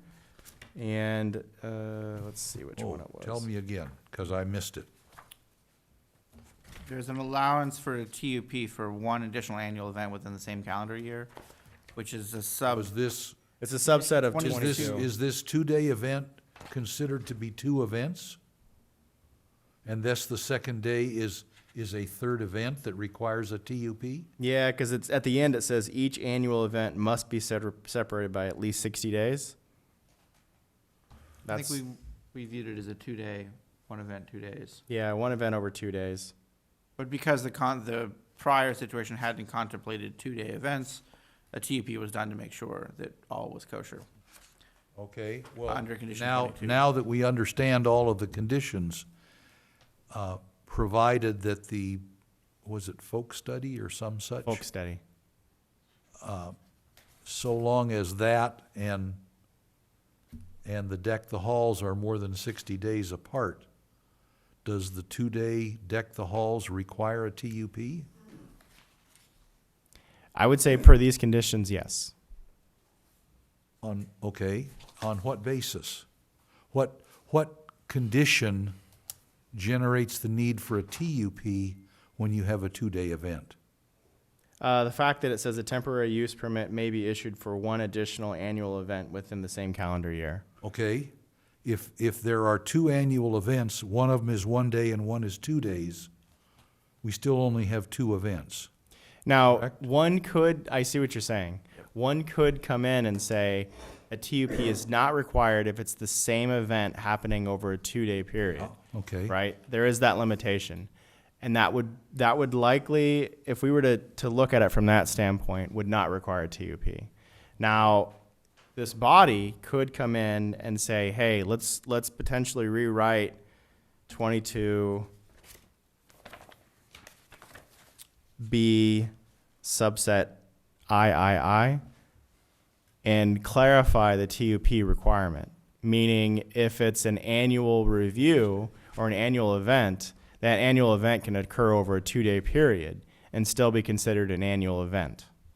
I think if we provide that necessary clarification on this one in particular, that wipes away the requirement for a TUP. Because the TUP itself, realistically, in the conversations that this body had, was meant to be an additional annual event. So adding so there's 2 with the potential for 3. Because I think at one point we had talked about 3 and then said, you know what, instead let's look at the 2 and then add that third as a TUP requirement. Right, yeah. And I think we all were in agreement about that. I just don't want to put the commission in the position of requiring additional permits if it's not really necessary. The other thing is which I'm trying to remember where the 60-day separation comes from. The last sentence of the section we've been discussing. Yep. I'm sorry, there it is, okay. Each annual event must be What- separated by at least 60 days. What's the, okay, so we've been talking about condition 27. Now we're talking about condition 22 sub 3, if you will. I'm interested in the, and I know we approved the entire resolution before, the entire CUP. What was the thinking behind each annual event must be separated by at least 60 days. Yeah, it was a compromise. So the way in which I remember this commission, somewhere on Zoom and somewhere in person, having that conversation as we were looking at it in terms of quarters. So we were looking at it in terms of 4 quarters. How do we address that? At one point we were looking at 6 months. At one point we were talking 3. Landed on the 60 days as the compromise. We didn't want too many large events all to happen in short periods of time, like every weekend. Yeah, it was the hypothetical scenarios of large If events we've, happening every. If we've got an allowance for 2 and the third one takes another permit, then that's kind of a limitation in itself right there. TUPs are ministerial? They're discretionary. But yeah, they're meant to be ministerial, handled at staff level. But there is some discretion. Yes. There's There's a still fee. findings that have to There's be made. another fee. There is a fee attached to that, yes. Yeah. Because okay. Oh, we haven't, okay, we're still asking questions of Questions, staff. yes, not right. deliberation at this point. Right, okay, Yeah, still correct. okay, One quick question. very good, go ahead. And I think I answered this myself, but the CUP goes with the land. So like, these guys are doing a great job, the current owners, but if they sell it or sell the business, property changes hands, this conditional use permit still applies to the new owner, correct? Correct. As long as it's the same land use. If someone buys the land and turns it into a supermarket, then Sure, this goes away, for sure. I guess. Correct. Yeah, Yep. okay. Very good. All right. Hypothetically. Then let's hear from the public. We'll open the public comment portion of this. Larry Steingold. Hello, good evening.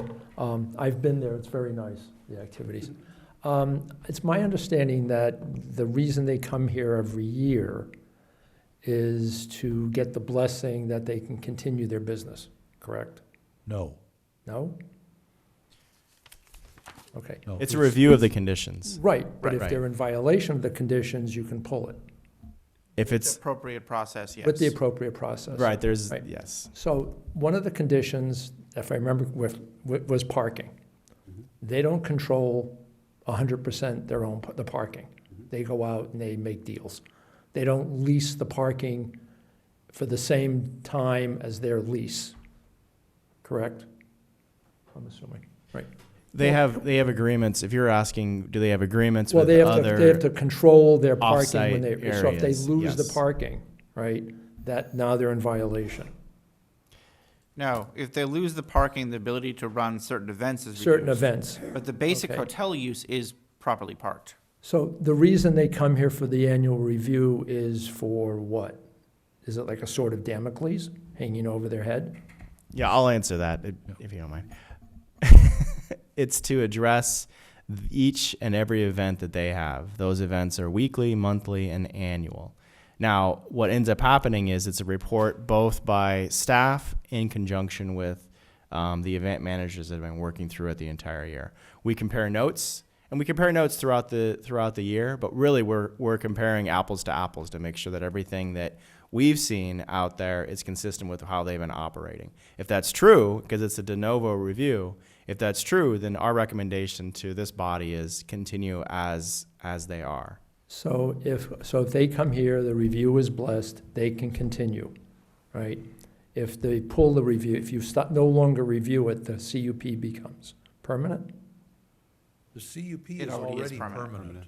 It's already permanent. Yeah. Oh, and travels, okay. All right. And I don't know if this helps, Larry, but one of the reasons that this was done was to help address the fears of the public. Oh, I understand, I was here. Yeah, at the time, the public was concerned with the loud noises, and there was some folks that were, really concerned with more of it happening. Right, but what I'm getting at is, but let's assume the concern's still there, Mhm. and they don't review, and there's no longer annual review. Right. Now it's only court enforcement. Right. Well, at the time, there was questions about how code enforcement could handle it. There were also questions about, let's review this every year and give the public a chance to address it and see it, and give the public a chance to voice their concern again if there was an issue. So if code enforcement wasn't doing what they were supposed to be doing, the general public could then have an area to voice their concerns. So if Without the, that, so if the there's- public showed up here and said, hey, Sure. it's a lot, it's noisy, this, that, and everything else, what can happen?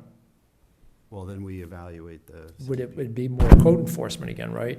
And in the end, the commission could review it, could set it for hearing, review it, and revoke the permit, or adjust the conditions with the right findings.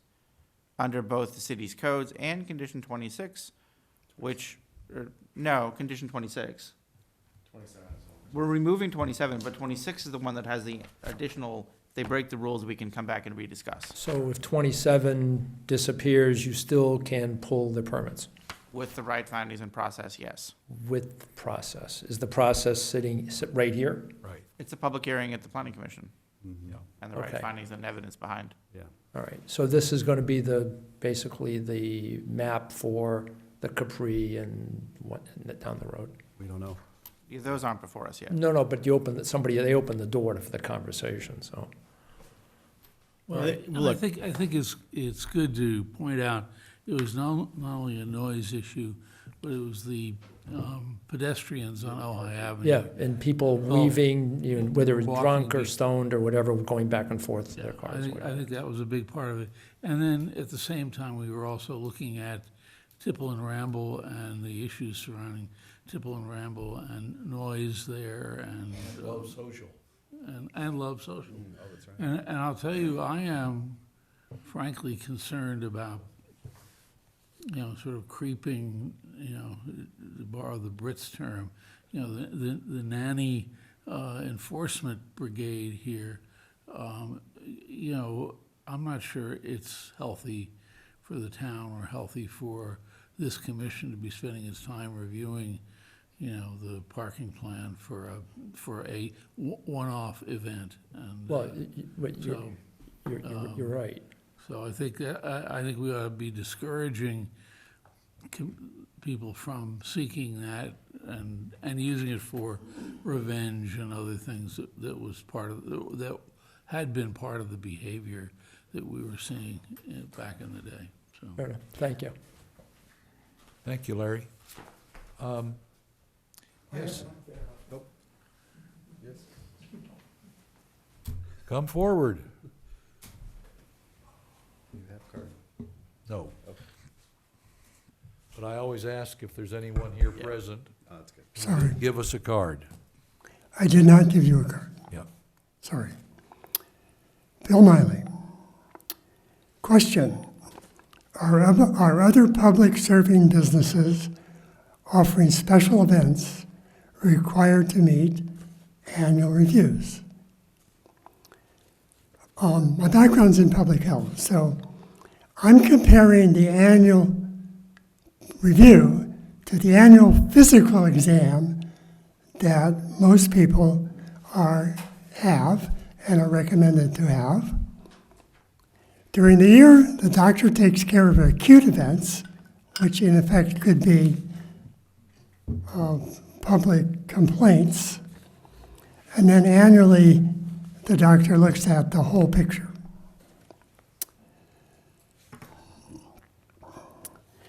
One of the questions I have is whether or not, or what does the annual review include?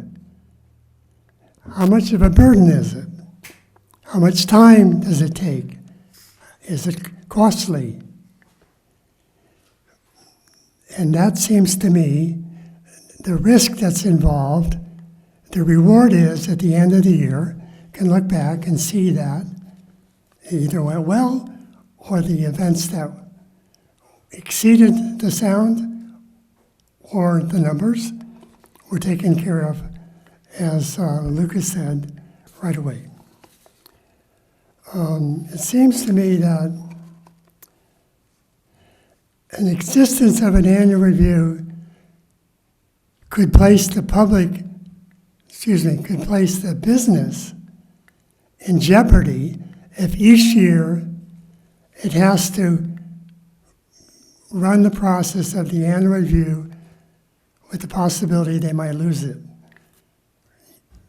with this official annual event having to occur. If it's not there, then they can continue without concern. It seems to me that a measure, a conditional or an annual review is a measure of assurance that the elements in the conditions of approval are being met or are being managed pretty well. And it would be an assurance to the community that things are doing pretty well. So I'd like to know how many other businesses are required to do this? What are the costs involved? That's the risk, so to speak, and the reward is things go well. Those are my concerns. Thanks. Thank you, Bill. Good question. I don't recall there are any other businesses at the moment that have this kind of annual review laid on them. There are two? Yeah, we had 2. Right, so, yes, there are 2. Do I list them? Yeah, Tipple and Ramble is one, and the second one is Love Social. However, I don't think Love Social is no longer at their location, and I don't know that Tipple and Ramble is still in operation. Out of business, yeah. Okay, So, but- yes, to the question from Bill Miley, yes. Is it unusual? Somewhat. Was it necessary given the parameters and some of the issues that were going on for this site, and I would say others that ended up having that same condition or similar condition? And I would actually say there's a third, which is Hotel Roblar. They're going to have an annual review as well once it's up in operation. So the parameters are there, but they can also be pulled back. I don't think it's ever meant that this is going to be in perpetuity. I think it's meant as a measuring stick to get everything kind of in order, and then there's some comfort level from this commission from that standpoint, and then you start looking at rolling back some of those conditions to a certain degree. To the there was another point that Bill had made, and I'm oh yes, the cost piece. Thank you. That's what I was going to get at. Okay, so then there's also the piece of staff time. There is time that goes into this. So there's cost on meetings, the applicant, and there's also staff time. Yes, there's time, effort that goes into it, putting together a report, coming before this body. We're already having those meetings, so I don't necessarily account for the meetings themselves, but Free. everything that leads up to it is time and cost associated with them, as well as with staff. I'm pulling them away from other items that they're working on to focus on conditions of approval for a project that's already been before this body versus a project that's coming before this body for review and consideration. So yes, there is certainly cost and time associated with that. And we have currently 4 of those where we're doing that, 2 of which are currently in business, one of which is currently in operation. Another is going to be coming online here in the coming months, and the other 2, unfortunately, are no longer in business at those locations. Okay. As I read this, and we've all learned a lot from going through this process, I think, but as I read the CUP again now, we talked about what should we do with condition 27. But I note that this is on attachment B, page 11. Condition 26 requires on an annual basis, the applicant shall provide the City of Ojai's Community Development Department with a summary of the events. That's the same summary that's talked about in the de novo review in condition 27, correct? Correct. But that's just a summary review So that 26 and 27 are kind of They go together. not tied together and overlap more than a little. There is a key difference, though. 26 is a written report to staff. 27 is a planning commission public hearing. Oh, okay. yeah, so is it forwarded to this body? Yes, it identifies that. But more than likely, it would be as a consent item that wouldn't necessarily garner further discussion. Okay. So it would be a receive and file, essentially. And the other that we have been talking about is 22 sub III, which is on attachment B, page 10, talking about the annual events and the size and the separation of 60 days between events. And Right.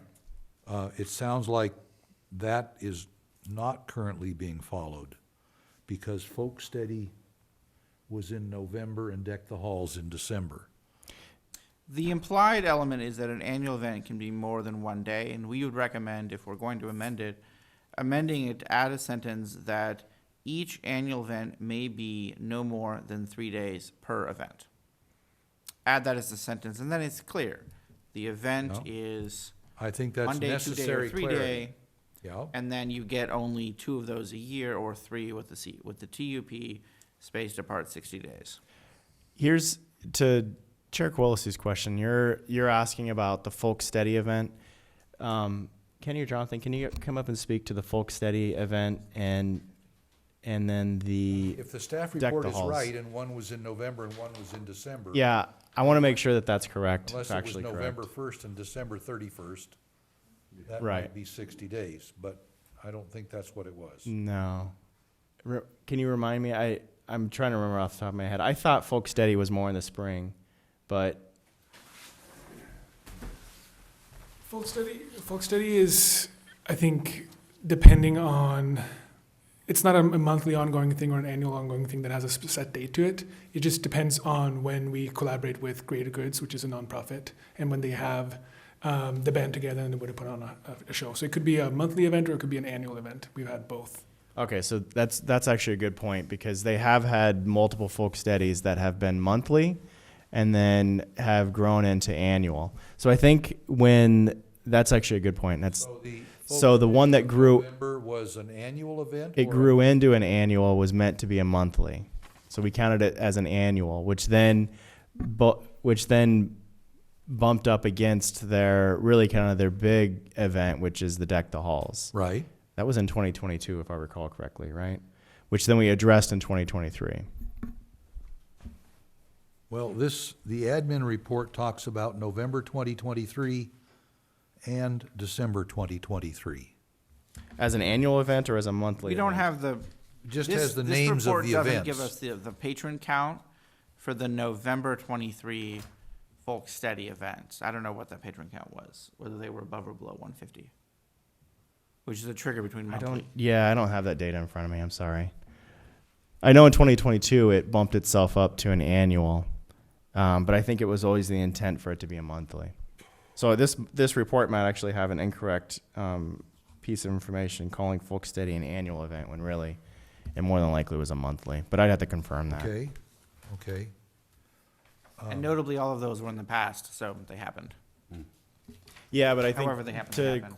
Chair Quillisi's point, conditions are conditions. Let's make sure that they're being met, and if they're not being met, That's all I then want to let's make address sure is that we're all doing this so that we all understand what the plan is. them. Yeah, what the rules are. I agree. And in terms of condition 27, and I would contend now 26 as well, in dealing with them, one action that this body could take would be to delete both those conditions from the CUP. Is it separately possible to suspend them and leave them in the CUP to be unsuspended at our pleasure? I think they have two different long-term effects, the same short-term effect. I'm not sure if one or if both are legal things that we might do. Yeah, you Let could. me. Can I phrase that in a question? Back Sure. to this body. Is it the intent to remove an annual review of this body? It's certainly my intent. Yeah, mine too. Okay. That's 2. Straw poll here.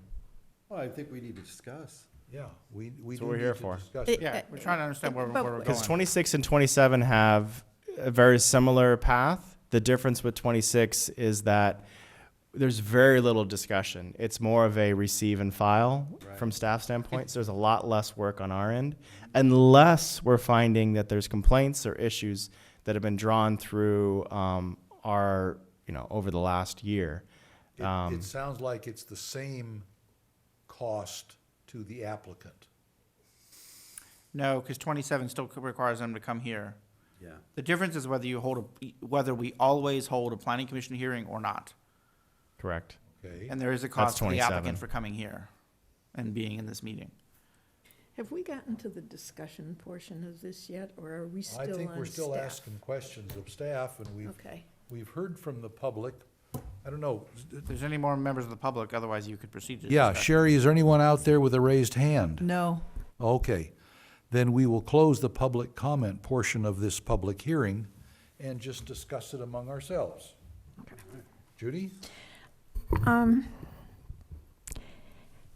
I think that each of the cases which have, or perhaps will, have an annual review have been cases where there's a business located adjacent to residences that are going to be impacted by the activity and the noise level. And I think that our job in protecting those residences from an overwhelming situation is valuable and worth the cost. I don't believe that we intended to have this as an annual review in this instance.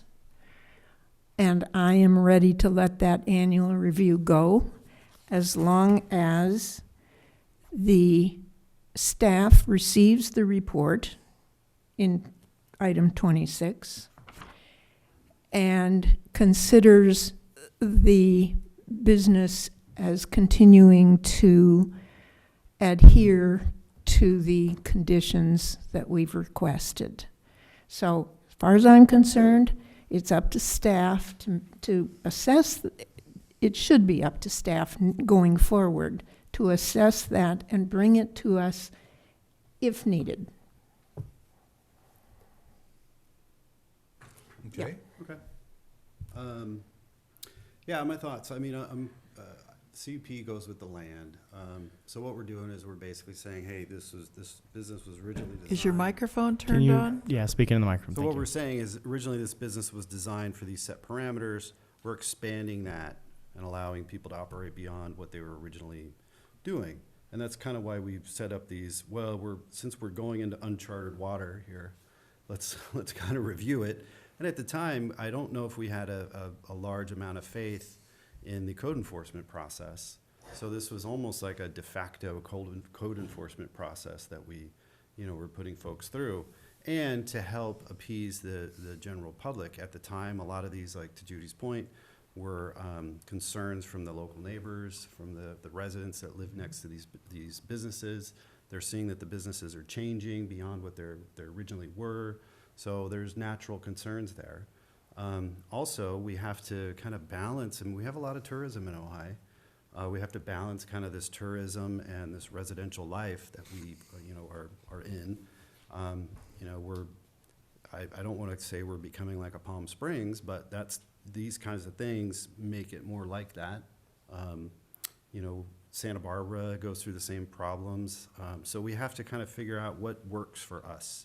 And I think because we're doing this in this uncharted territory, it's nice to have these kind of, checkpoints to say, hey, are we still doing what we're supposed to be doing? Is everybody, is everybody okay with this? Is the community okay with this? And I think that was the original intent of these kind of annual reviews. It's more to get the community involved, less of to punish the property owners by any means. It was more of just a way to make sure everybody's happy with the process and how things are going. Mm-hmm. That was that was our original idea around those reviews. Whether they're necessary or not, I guess that depends on code enforcement and how good our code enforcement is. Maybe they're great, I have no idea. It sounds like it's better than it used to be. I think you're right. Yeah. I think you're right on that. But I also feel like, maybe this isn't needed anymore. I don't know. We didn't get a big response from the public this time around. It wasn't like we're having a lot of complaints. That could, you know, based on good ownership, it could be that, but knowing that this does go with the property, if ownership changes, all that could go out the window. And then it's up to code enforcement to shut those kind of things down. Well, it's up to staff to bring it to us if the report They're shows. not gonna bring it to us until people complain. Well, that's true. It'll start with complaints, it'll go to the code enforcement, but that'll also get wrapped up in the report that staff gets annually. And that's the trigger point at which it can be brought back to us, I assume. Yeah, of course, sure. Mhm. And just as a litmus test, the checks are really what we're hearing from the community, the surrounding community. So if it's crickets, or if the complaints that we're hearing, we're going up and we're following through, typically same day. And I would say within a matter of an hour of the complaint coming in, especially if there are events that are happening on the weekends, we're getting responses almost immediately. To the point regarding code compliance, I would say in previous years there was some lackluster behavior that was taking place, but I think that's all been cleaned up.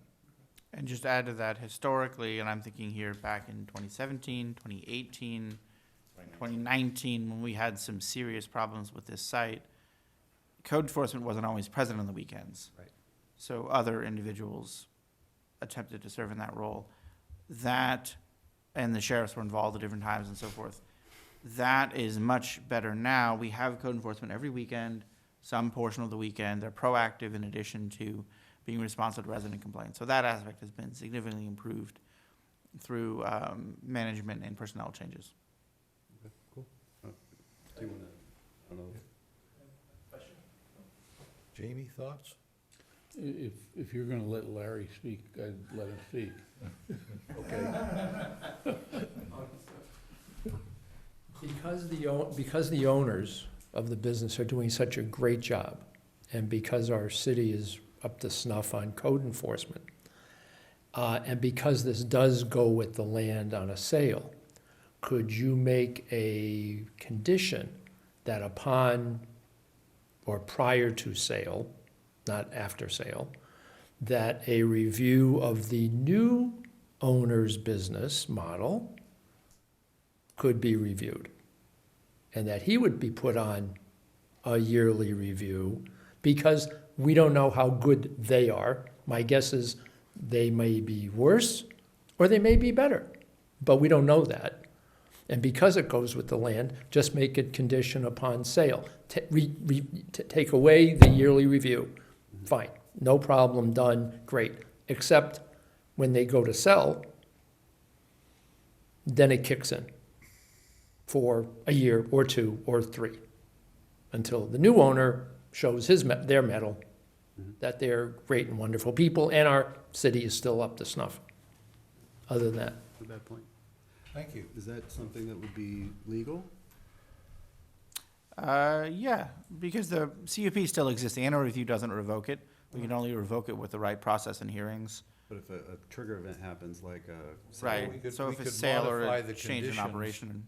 to be suspended unless the property is sold, Well, then and then they come back into the selling realtor is gonna have to know that. That's true. Can I say something? Yeah. I have a lease on the property until 2046.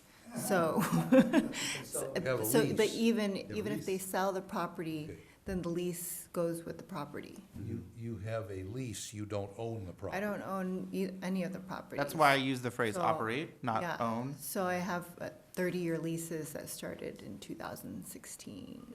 Okay, so if- Somebody else owns the land. if the operating party changes, is Right. that Yeah. the phrase? That would be the phrase. Okay, thank you. Bill, we're letting everybody talk, so. You open, yeah. It's only two of them. That's everybody. Hello, if I remember correctly, in the near future, for agenda items, you have two hotel motels coming to review their planned public events and approvals. The two hotel motels in the East End, as I remember.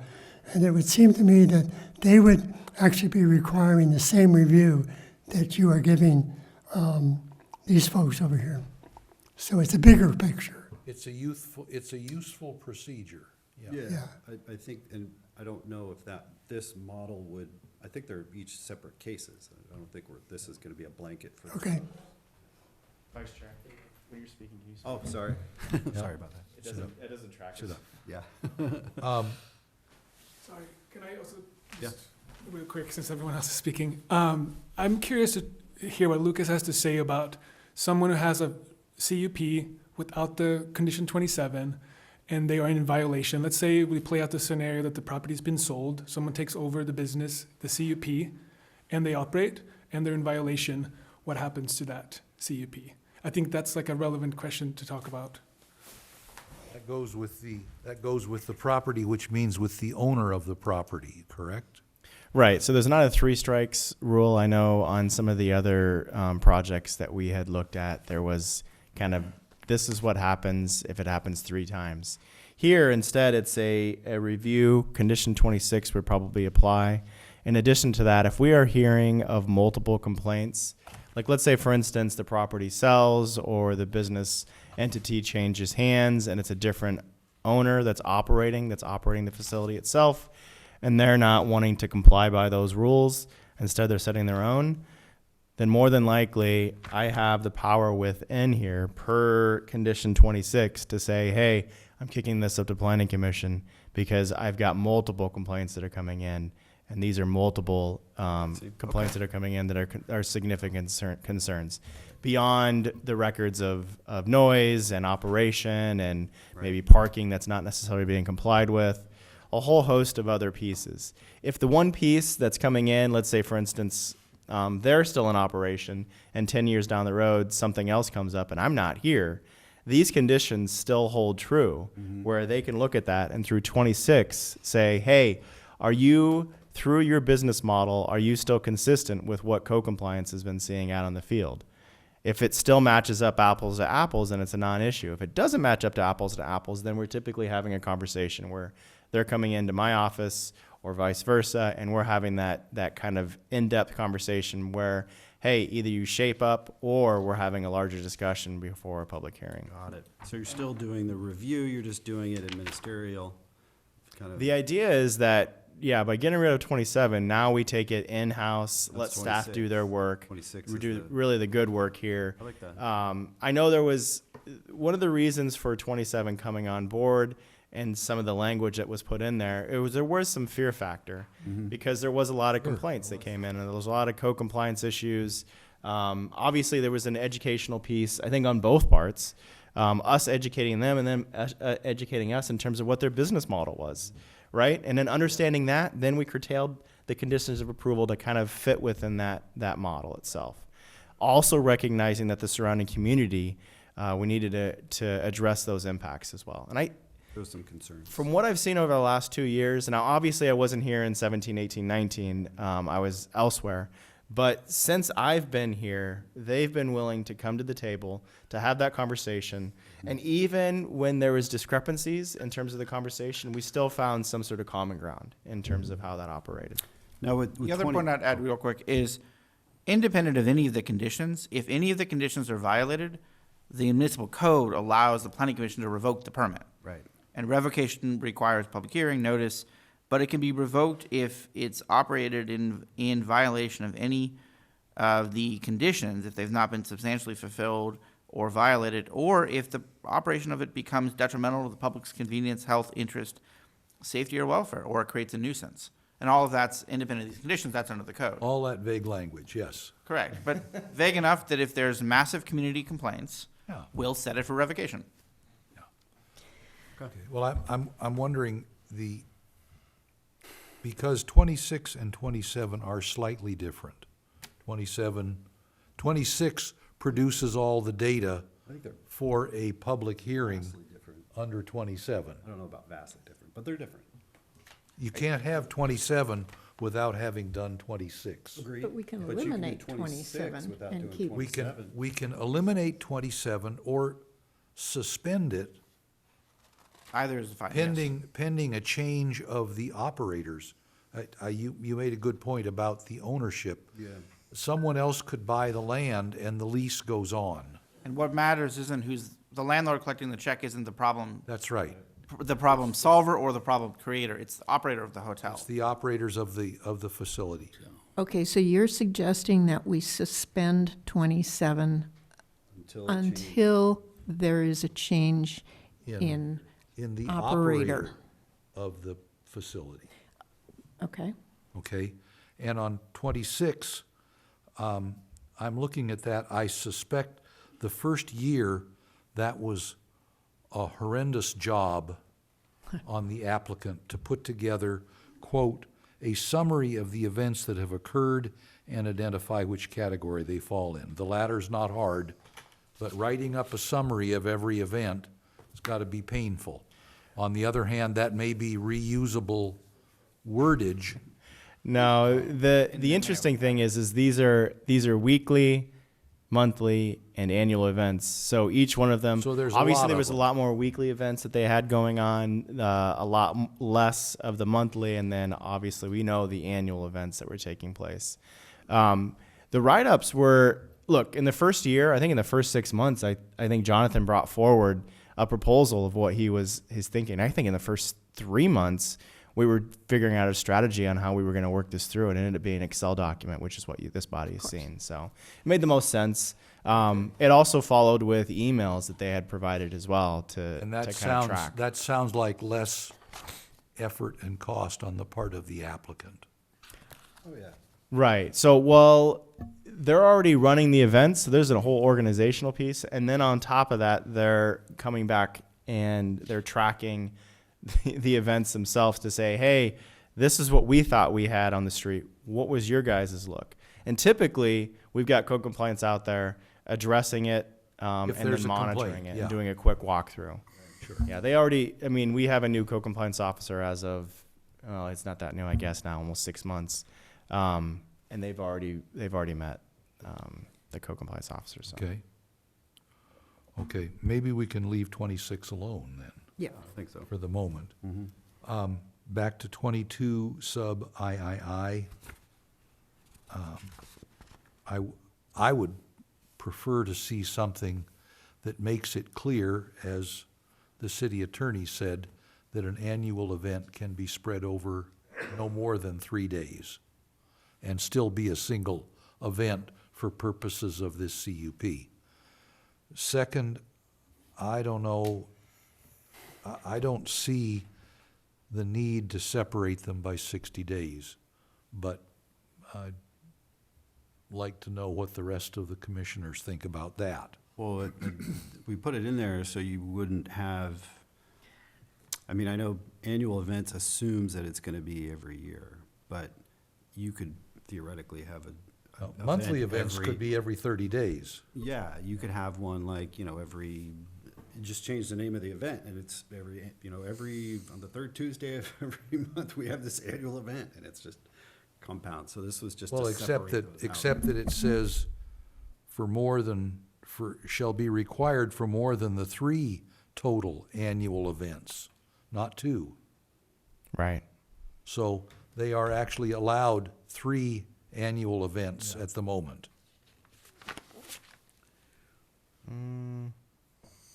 No, it's That's right. 2 by default, 3 with a TUP, 4 or more with a planning commission approved CUP amendment. Right. 4 or more requires planning commission approval. And Right. 3 3 requires. does not. No, Three does 3 requires TUP. 2 is by default. There's 3 levels of approval here. 2 annual events is default. That's what this is baked in. Look, The 3rd annual event is a TUP. The 4th or more is a CUP. look, Okay, great. Yes, Right. I understand. Thank you. Okay, good. So the last sentence, the each annual event must be separated by at least 60 days. I mean, that really was a compromise in terms of what came out of this body. And so if 60 days is not palatable by this body, maybe consider 30 days and reducing it down. The reality is everybody knows what their annual event is. It's Deck the Halls. But also Folk Steady at various times could grow in size. Yeah. And become an Um, annual event. And could. Because of the size, be an annual event. And it really depends on the marketing in terms of what they're working out with the clientele that's coming in. You could So have a New Year's event, would be right, you know, around the Deck the Halls event. Right on, yeah, that could, it sounds to me as though we were probably trying to protect the holiday seasons from being overwhelmed with too many events. Right. So that's where the 60 days is. yeah, as well thought out as that is, we're constantly in flux with that on various other things too. So this one included. It's not an opinion, but it's driven by an observation that may be just a synthesis of mine and no one else's. And that is the dynamics of the facilities rental business in town is under a lot of change. You have the inn buying Topper Mountain Winery, and as a result, there is no sort of second large event space in town. Whereas for a little while, Topper Mountain Winery was giving the inn a run for its money for certain kinds of events. You know, I think we need to be aware of the fact that the dynamics, if you were to say how many venues exist for these kinds of things, are there in town, and they're not a lot, and that dynamic can change very quickly. You know, we can and have lost event spaces for 100 people like that, and nobody, you know, well, when we lost the Oaks, we lost, you know, a lot of event spaces there. We're gonna get that back again. So that's, you know, from a consumer standpoint, that's a good thing. But we all have to be aware of the fact that there's a dynamic to that demand curve, and there was a consolidation under the inn because of their building of that whole new farmhouse event space in the back of their property. And I'm not saying they have predatory practices, but they can demand a pretty high price for their property, not just in what they charge for the use of the facility, but they can say, yeah, and you gotta take 44 rooms, and you gotta so on and so forth as part of the package. So, you know, we have to keep an eye on that as well, and have a healthy set of alternatives for the patrons to use in We town. want to have big events, yeah. Yeah, well, and is big 150, or is it big 800? You know, it's like That's true too, yeah. so. Yeah, I think one of the problems is it was never intended to be it was a motel. So, you know, the inn has got to have massive property, they got a lot of space, they can have big events and nobody knows because it's, you know, it's huge. Right.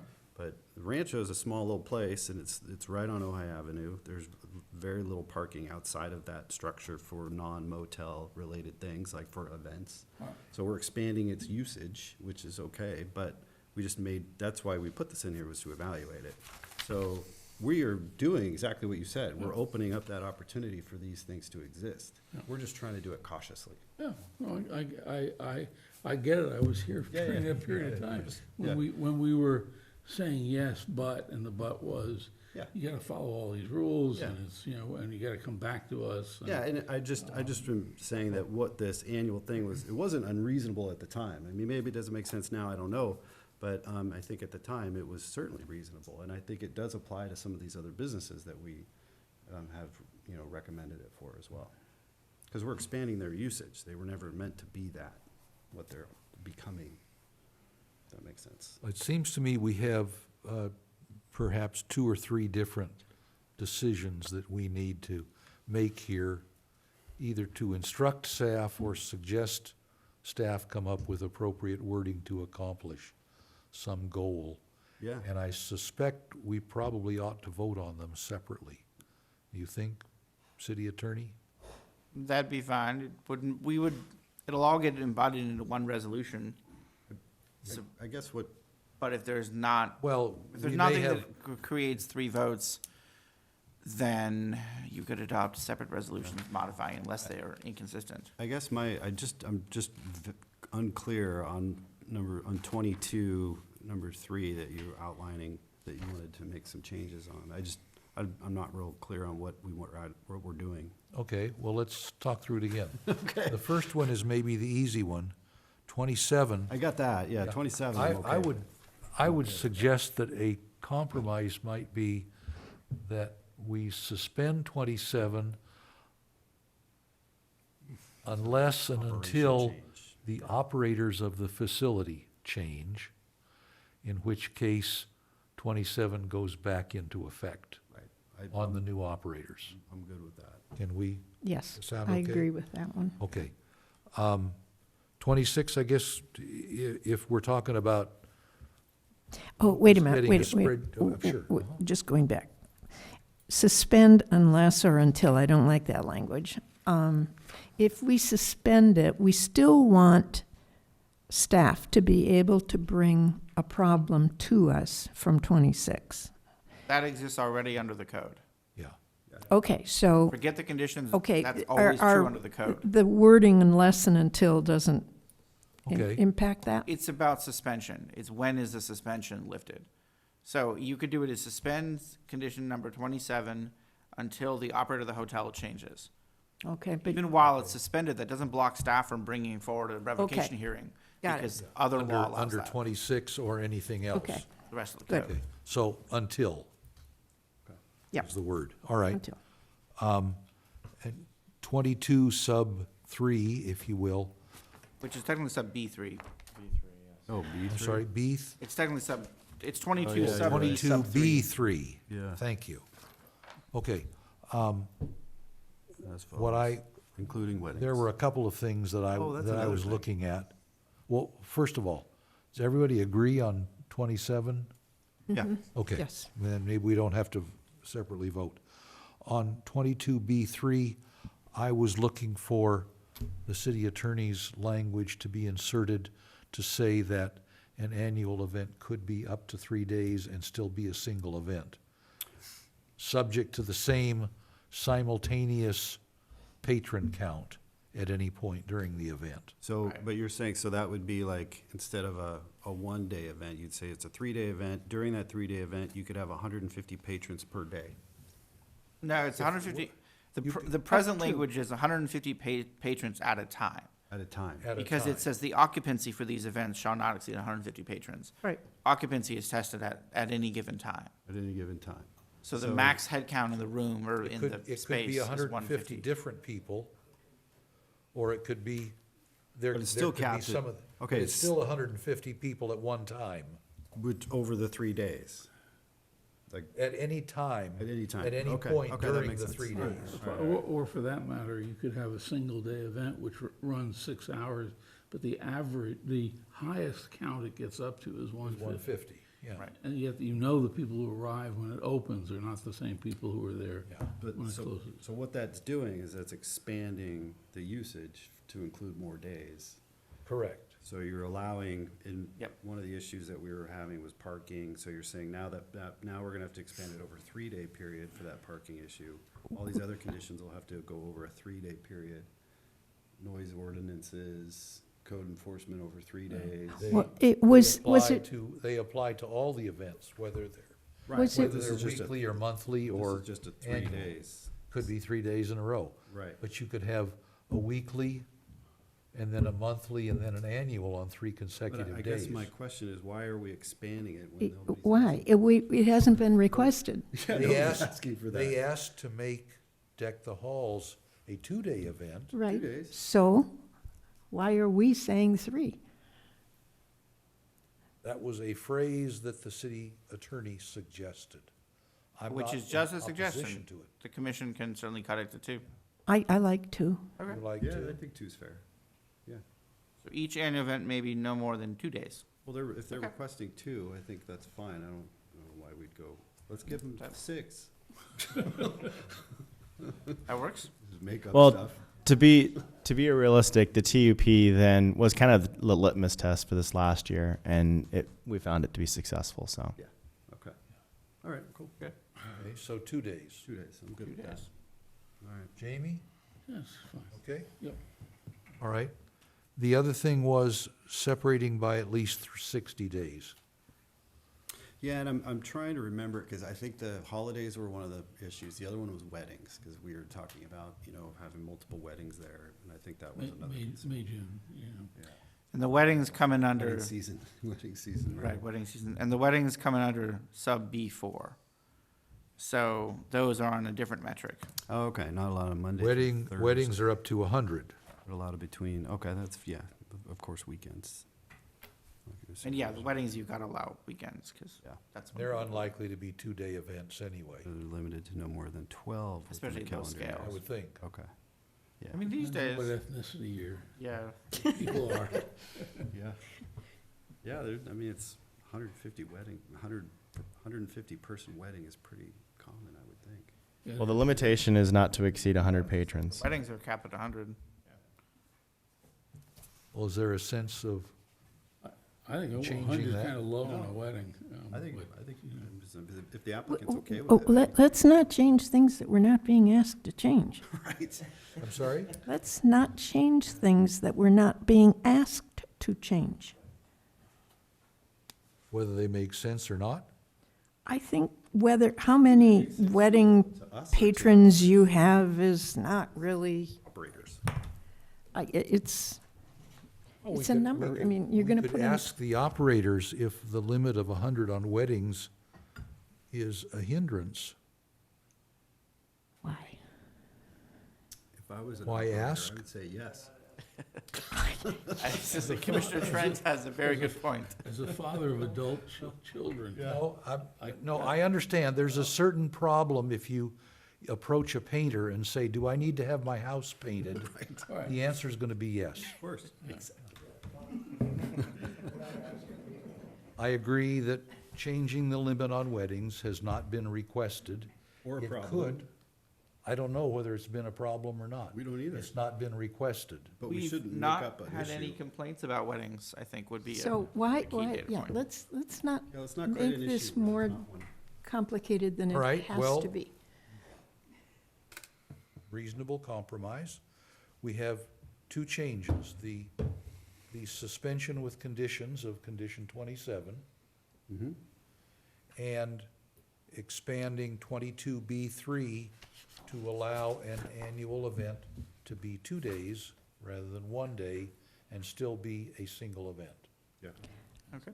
So are you ready for a motion? If that's all the changes that anyone contemplates, then a motion for those Okay. 2 changes would be appropriate. Okay, before we have a motion, I have to live up to my reputation. On the resolution, page 2 of 3, Page the 2. fourth whereas,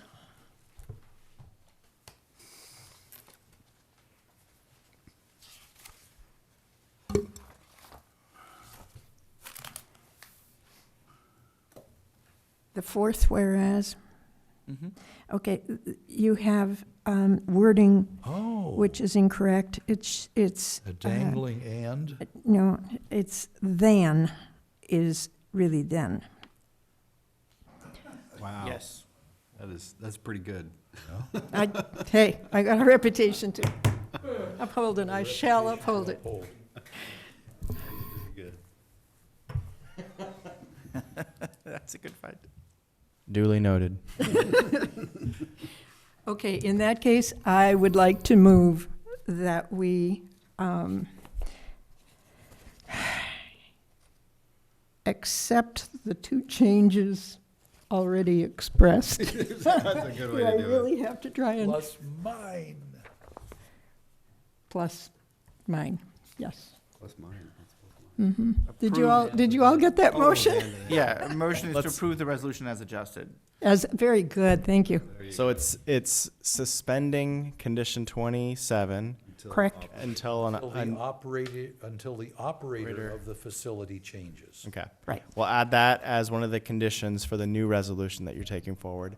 In addition to that, 22B3 changes the one-day event to two. It says an annual event can be 2 days. Can be 2 days, but no change to the 60-day, correct? Right. Correct. Okay. Right. All right, sounds good. I'm clear. And then to them. And then, than to then, which is duly noted. So we have a motion. Oh, I'll second. Oh, very good. All right. Any discussion?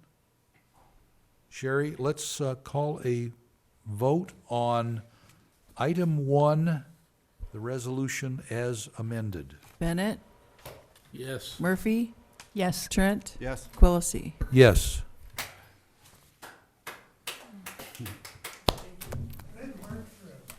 Good job.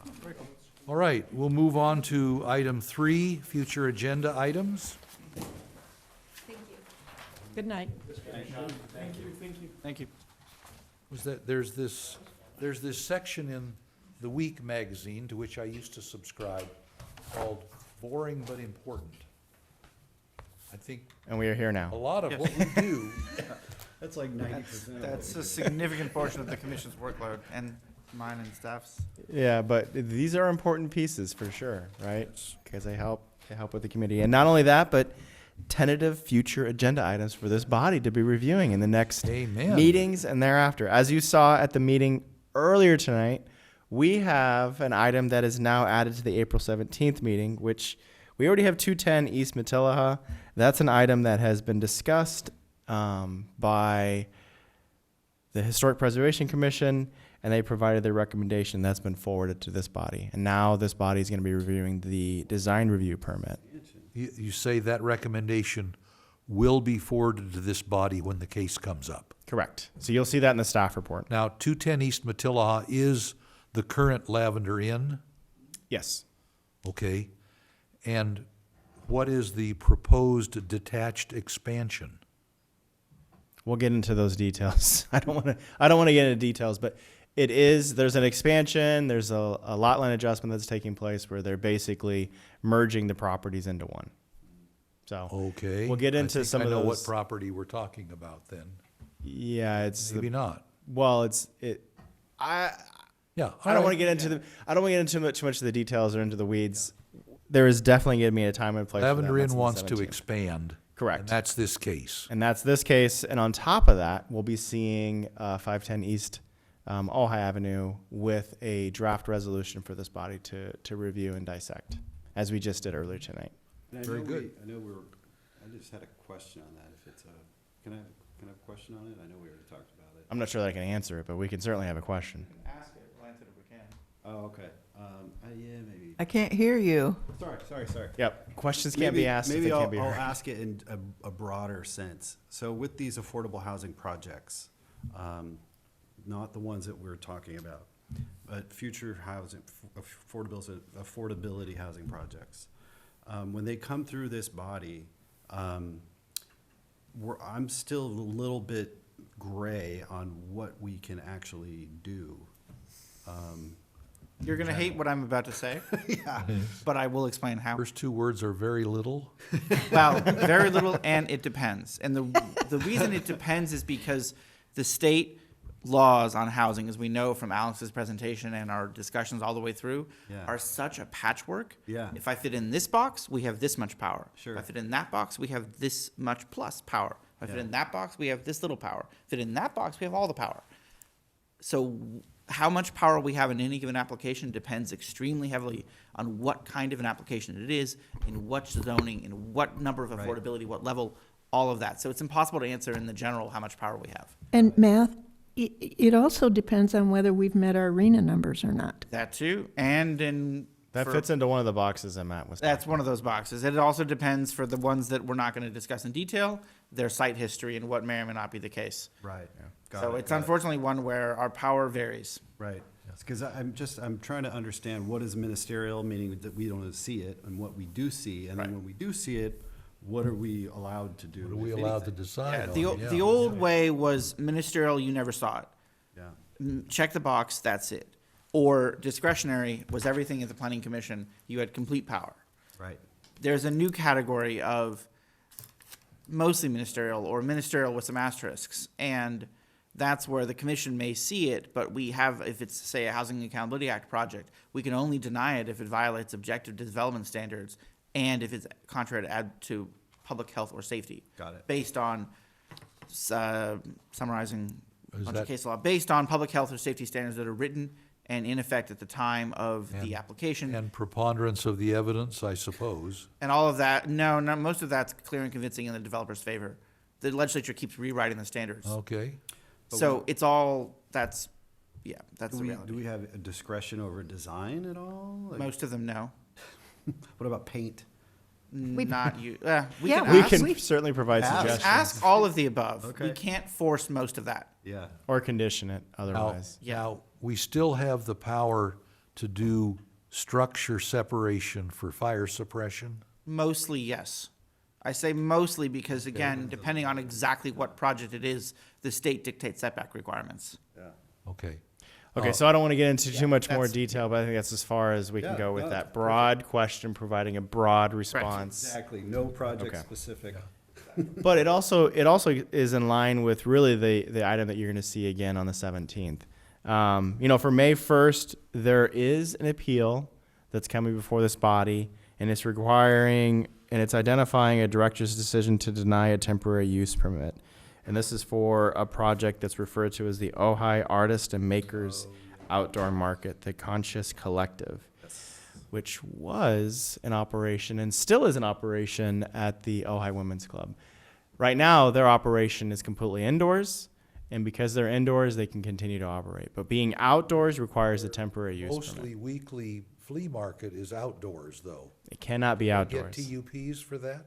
So if they operate outdoors right now, any of those events, now granted, I will have to say just in general, there are multiple events that are currently taking place in the city and we're addressing them individually. This is one of them. Okay. Not all of them have applied for permits or permission to operate, and we're addressing those individually. And what guidance are you giving them as to the appropriateness or of what they're doing? It's a broad question, but I will answer it in this way. Apply for a permit and we will evaluate. And some have applied and some have said, I don't need to. And then we're addressing that in that fashion as well. Is the competition that these outside vendors come in and create a problem for our business community? Is that where you are getting some pushback? I look forward to having that conversation when the appeal is heard on Okay. May 1st. There's an old There's some of that. There's a lot of pieces to unpack here. Okay. And certainly we'll do that through the That's appeal 4 weeks process. from now. It is, yes. You check things, you get. And then in addition to that, I know that we have, so 510 we've pushed up to the 17th, and then tiny houses ordinance, I think we're calling that round 3. I think you're going to expect to see that on May 1st. If it's not May 1st, I think it'll probably be the second meeting in May. Otherwise known as the nearly dead horse. Yeah. It's got one leg twitching. The reality is that the tiny houses, that ordinance, we have certainly had quite a bit of discussion on it. I think we've buttoned it up to a certain degree and just bringing it forward for checks and balances at this point. Okay. Sounds good. Awesome. But I want to note that staff continues to work hard behind the scenes to make sure that these projects are on scale and on time. We know you do. We appreciate that. I am concerned about process on what I'll call garage sales on Ojai Avenue. Meaning garage sales in commercial areas that are outdoors, which give the look and feel of our, I'm sorry, Sherry, gives the look and feel of our town, that of a garage sale. I just want to know, is that just sort of an unregulated thing? And the answer is, they don't have to apply for anything, or they do, or? Oh, they most certainly do. If it's outdoors, they most certainly do. What I'm noticing is that some have chosen not to because they think the rules don't apply to them. But just recognize that we have powers within the Community Development Department and the city to ensure that those regulations are being met. And if they are not, then we have other police powers that we can apply. Have not applied those second piece or the second tier of police powers. Certainly the first tier we have started applying. I don't want to get into those details. No, but Only I'm just saying, because as somebody it's being who- addressed, I would say somebody first who- and foremost, but I don't want to get into the details on them. I simply because get it's a not an item lot that's of not on the agenda. feedback from people who sort of say, gosh, look, it's so junky downtown now. There's all this stuff out on the front lawns of fill in the blank. And What I would say is encourage those folks to submit a complaint through code enforcement. If they're not already doing so, encourage them to submit through the app or online or make the phone call, whatever else we take complaints in. That Yeah. way the information can get processed through code enforcement. Right. In short, one needs a permit to do outdoor sales. It's just a matter of not everybody applies, and then we have to go through the process.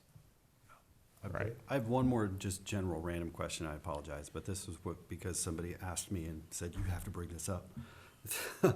Who is doing the carve-outs or the curbs? Is that part of the APT project? Is that Public Works? It's Caltrans. Caltrans is doing Yeah, those. all that stuff along O Avenue. Okay, All so Caltrans. if there's a complaint, because if you cross signal from the post office over to like the ice cream shop, that carve out is actually in the middle of the street, and it requires people to go around, like literally go in the middle of the street, outside of the sidewalk, and go through, the carve out. So it's horrible design. So I guess that's a Caltrans complaint? Yes. Yeah, okay. Caltrans. And I believe the city manager and others on staff are working to get Caltrans to be better. But Okay. as we all know, we have a limited amount of power over Caltrans. For sure. So, but complaints help, and Yeah. also complaints to our local assembly member and Oh, state okay. senator, Okay. who Caltrans does care about. Okay, that's good. Right. That's fair. Yeah. Yeah. I mean, city manager's office is working through it as well as Public Works. Yeah, okay, cool. Certainly. They're both receiving That complaints that- as we That speak. corner right by the Chaparral Auditorium is Oh, yeah, a that's similar another one. problem. And the corner by the Chevron station. They have been unfinished with cones forever. Yeah. And that's absolutely Caltrans is, Yeah. Yeah. And their demonstration projects, we have no idea on how long they're gonna last. also Caltrans. There's a theme. Yes. well, I have another thing. All right. Who's in charge? No. No, let's, this isn't. Is there a director's report? Mm, Anything yeah, else I you think want that to was my add? report at that point. Okay. Here's what I would say. I just want to give a general statement. I don't want to have a Q&A with this, but code compliance has been addressing several situations that have come up recently regarding temporary use permits, and those have been markets that have been taking place at various areas within the city on the east and west ends, and even close to the downtown area. What we have noted is that there have been an uptick in terms of the number of complaints that have been received from the local businesses and just the community in general. We have looked to address those, and in addition to that, some of these have filed for permits and some have not. The ones that have not and continue into operation are met with swift violations and citations. So we continue to use some of our police power, but we have not applied the second tier at this point. But I wanted to make this body aware of it, especially if you're hearing from the community that there is just this onslaught of outdoor events that have been taking place and no one's regulating it. I've heard that on a number of occasions, and we're looking to address, but sometimes with enforcement, it doesn't happen the first time or even the second time. typically by the third and fourth, once these violations, these citations start collecting into amounts that are much larger, suddenly people start listening and addressing the situation. And also, our co-compliance officer is going out there and meeting them head on to make them aware of who we are, what the requirements are, and what needs to be applied for. So Excellent. there isn't a matter of being unaware. Certainly, they're very well educated with this. They're not coming in here blindfolded. So I wanted to make this that general statement from a director's standpoint. I'm not looking for Q&A here. It's just know that we are fighting the good fight here to ensure that process is followed. Okay, commission members' reports?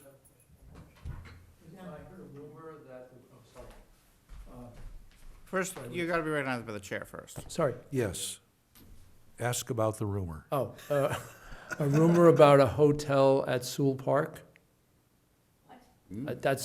I've heard it through the grapevine. for We've what it's worth. received no applications, to my knowledge, for a hotel at Soul Park. Or not an application, but You questions mean at about. Soul Park or at the golf course? Because one's in the city limits and one's not, I think.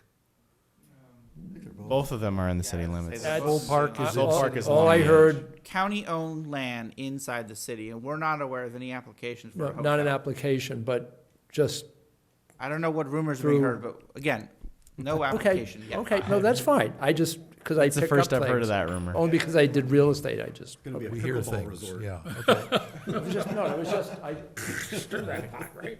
I see our city council liaison is not with us at this point.